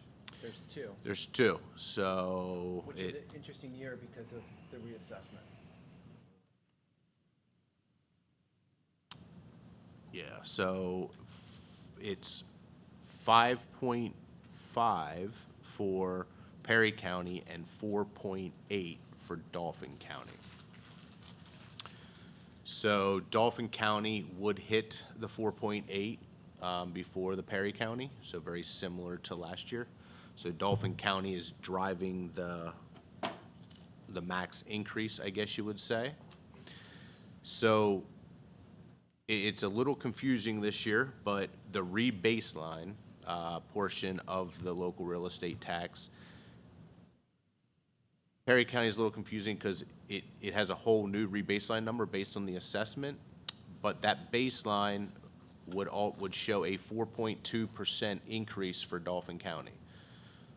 Okay, so that's just the re-baseline portion, which takes into account the market value and stuff like that. And market value determines this percentage split between Perry and Dauphin on how much of the revenue comes from each of those two areas. And that re-baseline is a 4.2% increase for Perry County, or for Dauphin County, sorry. So let me see if I can recapture that clearly for anyone who's hopefully listening, if I got this right. So if we were to decide to not raise any taxes in Perry County, make it zero, and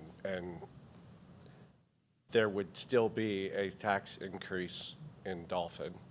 Or, on the other way, if we were to decide to have a zero tax increase in Dauphin, there would be a tax decrease in Perry, which would bring us in considerably less revenue. So to stay revenue neutral, if we were to do that, we would have no choice but to have a increase of some sort, unfortunately, on the Dauphin County residents. Correct. So I just talked about the re-baselining Correct. now. So keep that 4.2, you know, kind of in your mind. To get to a 0% revenue, so after it's re-baselined and everything, to keep revenue the same as what it was this year, so this 11,274, you're actually going to show a 5.3% increase to Dauphin. And zero or close to zero for Perry?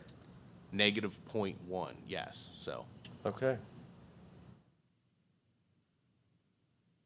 That's to the re-baselined numbers. Can I ask another question? Maybe you don't know the answer to this, but it might be helpful when we're looking at the percent increase for Dauphin County. Do they, are there assessed values based on market like they are in, that's the first question, like they are in Perry County? And the second question is, has it been a long time since they've reassessed? In other words, are there, because their assessed values, if it's been a long time, their assessed values may be very, very low compared to Perry County. So when you're looking at a percent increase, Correct.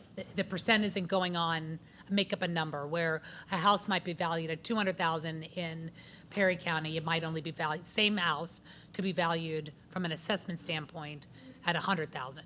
So the 5% would be on the millage based on that 100,000, not on an assessed value of 200,000. Correct, yeah, that's well said. So you have the market value, that determines your step, that determines, what the rebaseline is, that determines the percentage split of revenue between the two counties.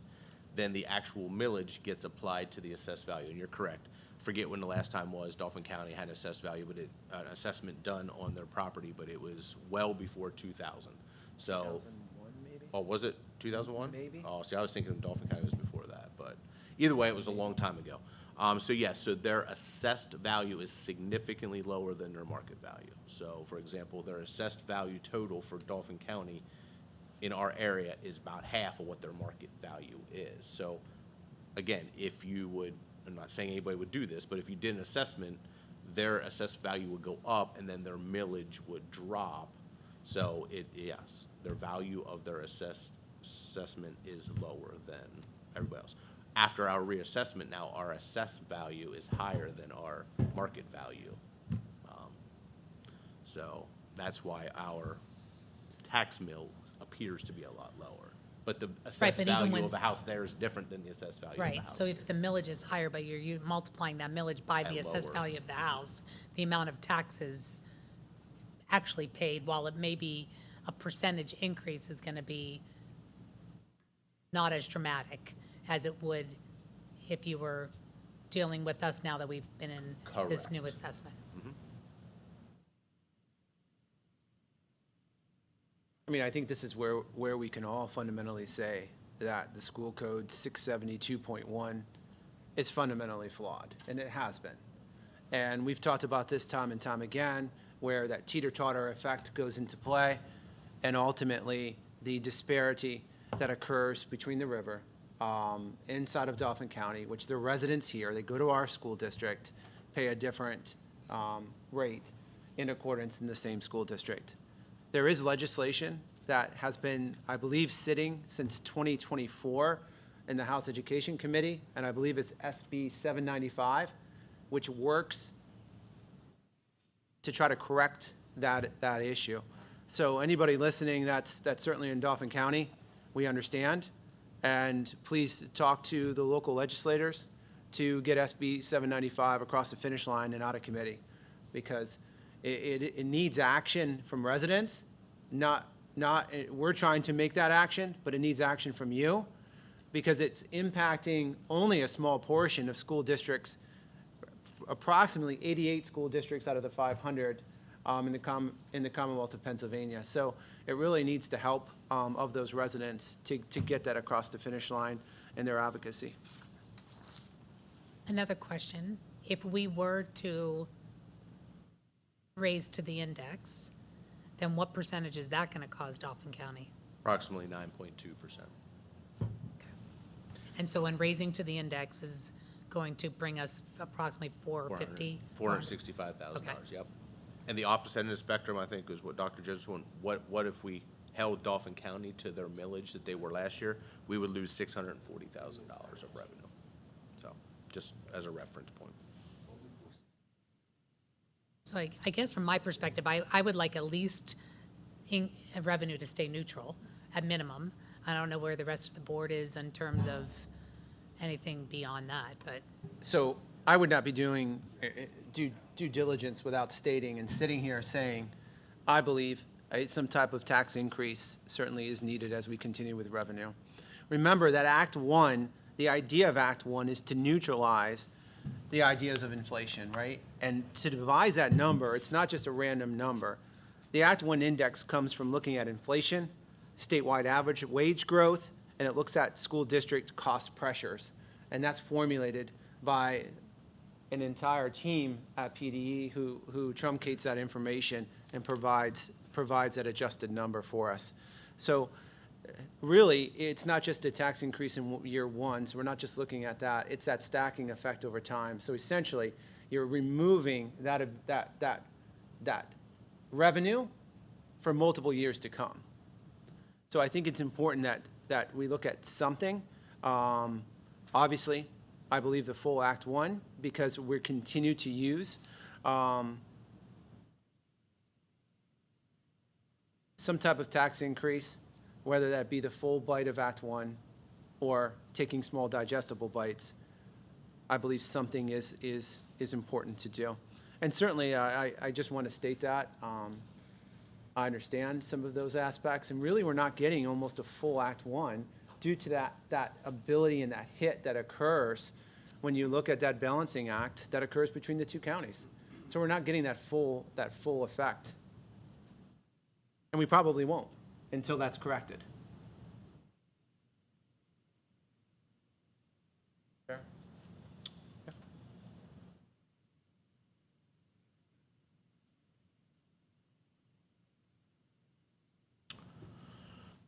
Okay, any more on that? Don't we need to discuss what we're doing? Or is this where you would want to know that answer? I mean, we know what the financial impact is. I mean, obviously, we wouldn't have to have a final decision until we're ready to, Okay. We should probably do like we've done in previous years where we come up with some options of percentages. Telling us how to prepare it. And go from there. Obviously, revenue neutral would be option number one, which we said is, what did you say, Jason? 0.1 It would be negative for negative Perry. 0.1, and after, this is after the rebaseline, so yeah, it'd be Yeah, yeah, yeah, negative yeah. 0.1 and then approximately 5.3 for Dolphin. And then we should, option three should be the max, and then we need to pick a middle ground or multiple middle grounds, depending on how the board feels, how many options they need. But obviously, the first and last options should be no increase and then the max increase.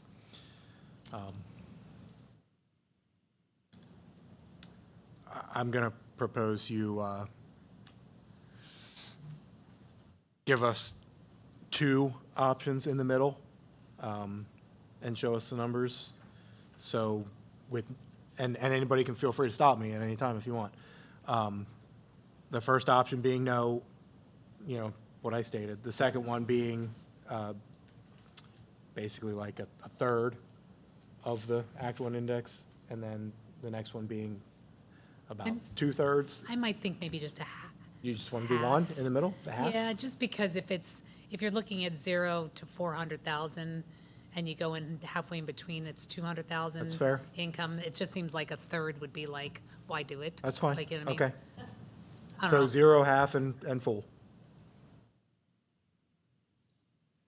When we say half, we're talking half the index. Half the index, yeah. yes, thank you, yes. Do you have any idea if we went to the full index, sometimes when we were looking at these things before, you would have a number, or that we would be given a number about what that would mean on a house that's assessed at X number of dollars. Are you able to, is that something, a quick and dirty you have, or is that something you have to really figure out? No, I mean, I have it. I can share that file with you, or I can print it out. Do you have Send it to you. could you just, if I picked a number like a house that was assessed at $300,000? Well, I don't think any of them are assessed at 100,000 anymore since the reassessment, it seems like. Are you you're talking Dolphin? No, Perry. So a $300,000 Act One index for Perry is approximately $59.22. A year, Well, increased taxes, yes. okay. Per 100,000? No, $59 total is what they're, 100,000, I can do the math. What? At 100,000, I can do the math on that. I can help you with the math.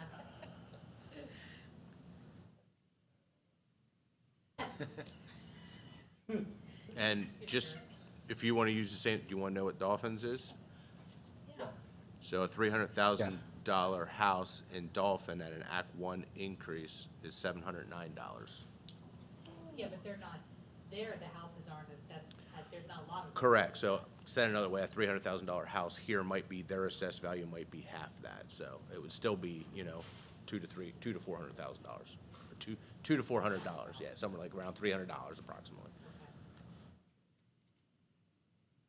But, sorry, and that's with that 9.8, like that would be. Correct, yes, that's both. If we go to the actual. Yes, even just the rebalancing, a $200,000 house is gonna pick up $216, just to get to rebalancing, Wow.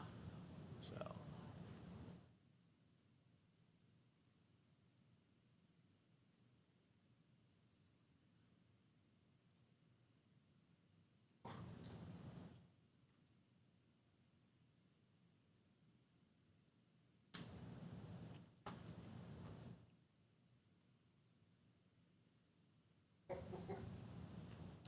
With, and this is probably another number that you probably, like, so are we seeing much effect of the new builds that are happening, that are still continuing to happen in Duncan in terms of the real estate tax revenue? Is that driving any? So none of that would have came in, anything built this year would not go into effect, because there's no interim, because of the assessment, so that we won't get them till next year. But as for the houses that were built prior to, I mean, I don't have any analysis. Yeah, I on- was just kind of curious if we've seen, like, because we haven't, like, last year we didn't, when we did the increase, there was no increase in taxes in Perry County. So I didn't know if we realized increased revenue in spite of that because of these new builds. It would I'm be just part wondering, of like, the assessment value, the total assessment value, so there would obviously be a small increase, Yeah. but nothing major, not like a major business comes in and says, oh, wow, here's $1 gazillion it Yeah, sends out. okay. Yeah. I mean, our biggest bang for the buck is your industrial, to be able to generate a significant revenue That's gonna piece. stand out. Yeah. Correct.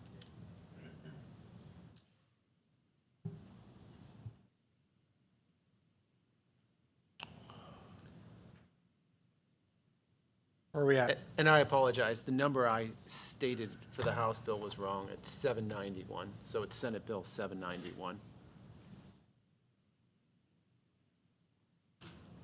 I can send that. Okay.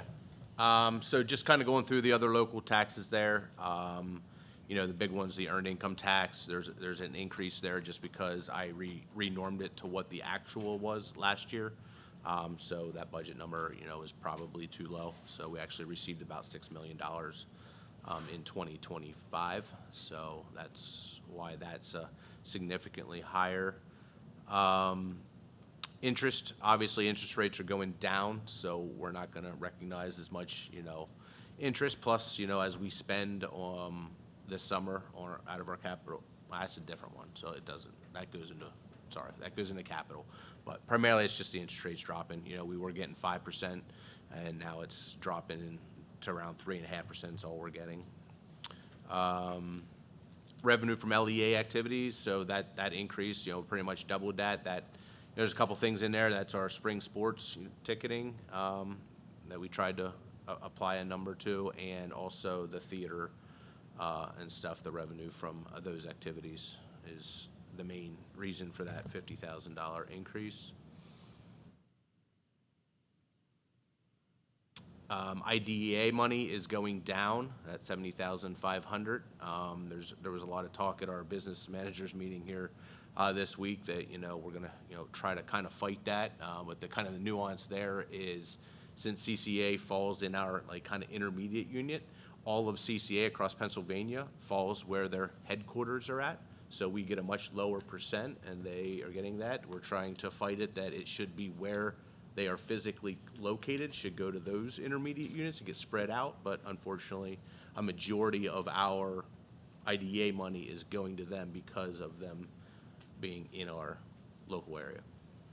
So just to be clear, so the tuition that is provided from local school districts that is being used to purchase or build buildings across the Commonwealth for entities such as CCA, that in spite of those buildings being dotted all over the Commonwealth, the IDEA money is all being awarded in Harrisburg or in this, This chapter, in this yep. IU. Correct. And it's not just the Awesome. buildings, it's all their cyber kids. Yes, yes. yes. But the idea behind their buildings is that they're providing physical locations for those students and their teachers to be able to attend. Otherwise, why do you need a physical building for a cyber charter school? But that'll be another thing that hopefully our representative and senators are aware of when we're providing that money.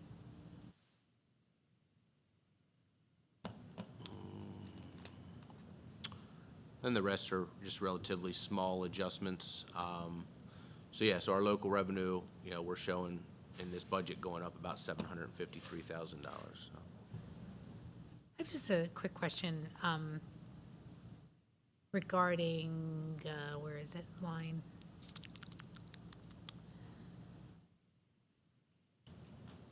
The rental of the property, our property, what number is that? Oh, that's the SAC utilizing our elementary school. Oh. What line item is it, though? I can't even find it. Could be facilities. And 18. So, do we have anywhere where, like, or are we charging for the use of our field, our turf field? And where does that, So where we does didn't that do, go in? we didn't do too much this year, but yes, I know Newport Field Hockey would come down and practice, you know, in past, and yes, we would charge that. That would fall in here. Yeah, any of our rentals that we And have. do we get reimbursed by District 3 when they use us as a neutral site, or the state championships? So they pay they pay all of our employees. They cover those costs, and there is a fee to use our facility. So yes, that would fall into this category as well. Yeah, double A football last year was $250. Yeah, it's not much. 250 to use the facility.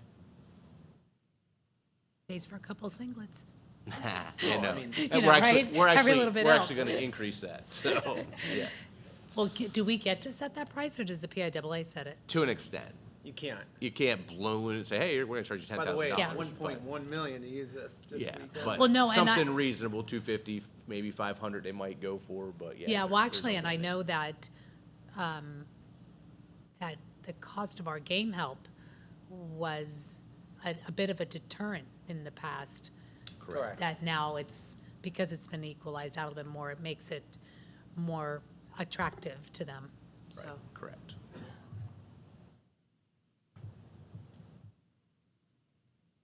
Okay.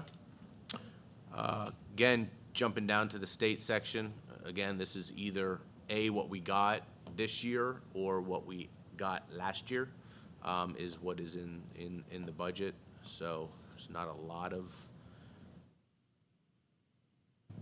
I feel like I should know this, but where do the ticket sales from events, musicals, athletics, where does that enter into the revenue piece? line 15, 6710, revenue from LEA activities. And how close of a guesstimate is that? It's the adder is a guess. I mean, we know how much we've gotten in prior years in like theater ticket sales, but we have no idea what spring sports are gonna generate, so we just kind of threw a dart at that.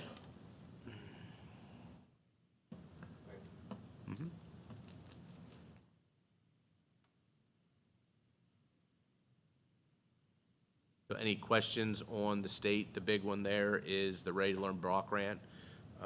You know, we just found out this year that, you know, they're increasing that 635,000. So again, we're keeping that flat for next year.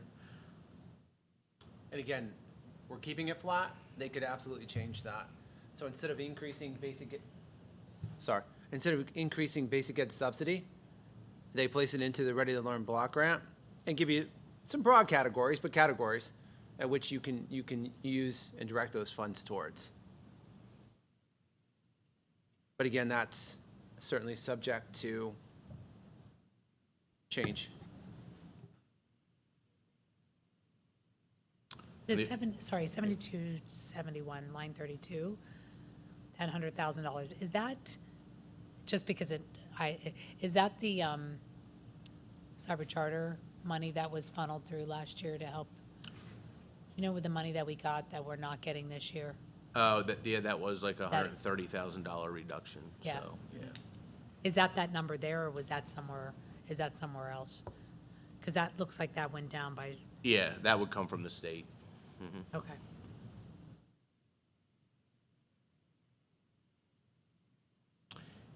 It was line 32. I mean, it's probably split between 32 and probably maybe 71 on 10 or something like that, but I put it in there, That's our special so. education funding formula, like your basic ed. Yeah. Maybe special ed funding formula. That needs to increase. I said that formula needs to increase from the state. Then Peasers is another one. So that's that increase is a combination of the fact that I think the budget was too low last year, so it was actualized, but also our increases in salaries and stuff would also drive an increase in reimbursement, since they basically reimburse half of what our Peasers are, so the offset there is over in expenses, so. Then the last piece is our, the federal government, they continue to, chip away at our Title I, Title II, and, Title IV money. Not sure what the school-based access is yet. That's just a placeholder for now. We've really ramped up, just had a meeting today on that, actually, and ramped up our monitoring of that, but we don't know how much revenue that's going to generate yet, so that's sort of a guess at this point, but we'll know more after this year.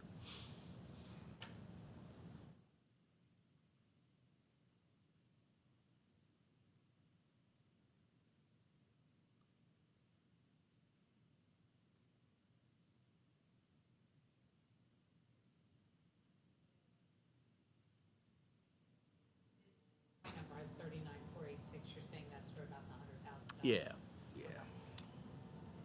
So what does that give us, the grand? So what that gives us for a grand total is a deficit of about $1.3 million.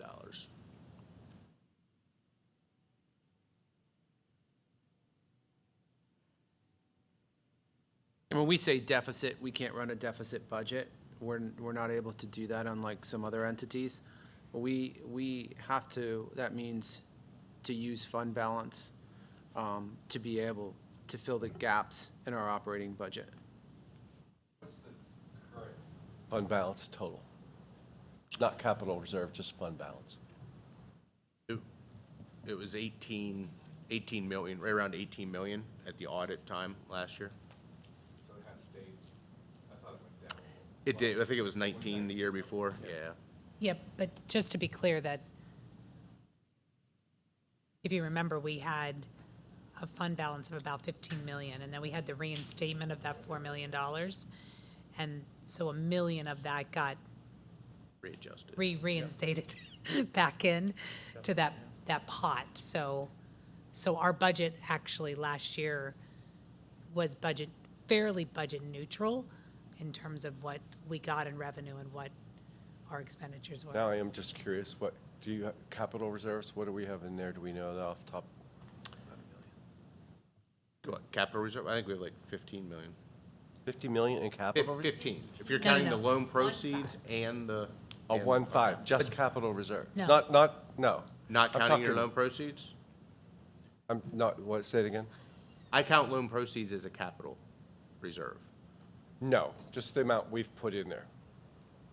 just the That's regular. part of- So That's part of subtracting that. our loan, that 15 million Thank you. loan. Yeah. About what is- 1.7 million. Yeah. 1.7. Yeah. And the loan proceeds, that would also include the proceeds we received from the amount that we gave to the tech school and they dilly-dallied before they started construction, and not them, but whoever, and so that money was invested and returned to us? Yes. That is correct. Or the interest was returned to us? Yes, the interest on that small bank note is added there as well, which enables us to do more projects, as well as the interest that was during the course of the Cumberland So Barrier. without the interest, we're looking at 1.7 million. With the interest, we're looking at roughly 15? So that 15 million small bank note, we had interest on that, as well as the Yeah. interest on our Cumberland Perry. So those proceeds and funds are going to be used for, or have been even obligated for, take your loan fees out, right? Engineering fees, Cumberland Perry Career and Tech Center. Okay, good. Our Okay. bleachers, our roof repair, our ESCO project, high school selected room renovation, as well as potentially some, we're going to propose to you here on March the 3rd, to talk a little bit about some elementary parking lot, some of those projects that we discussed during our feasibility study. The interest money went into that as well? Yes, sir. So without the money that we have committed, are we talking 1.7 million then? And so if we go forward with the elementary project, it would come out of the 1.7? We should have So enough. we're thinking of that as committed, assuming moving forward, okay. Yes, sir. So we have 1.7 million non-committed capital reserve, Correct. Yeah. and 18 million fund balance, all but, what, 3.5% of it is committed somewhere, Yes. technically speaking, Yes. Peasers and yada, yada, yada. Okay.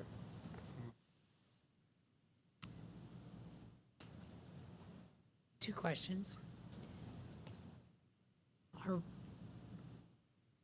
Our budget revenue last year was 37 million.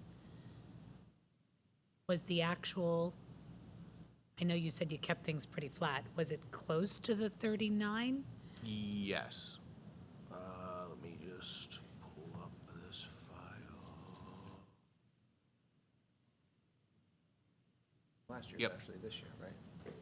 Yeah, last year's actual was 39.4, the actuals. And oh, okay, and we We're budgeted at 37.5. Yes, yeah. So Okay. we're a couple $1 million favorable in revenue. That's why I had to take a deeper dive here and get better at budgeting Yeah, revenue. so, just thinking about, as we're gonna be having the discussion about taxing, I appreciate the deeper dive that you're doing, I do, and so in building this budget, where it appears in years past, there would be these kind of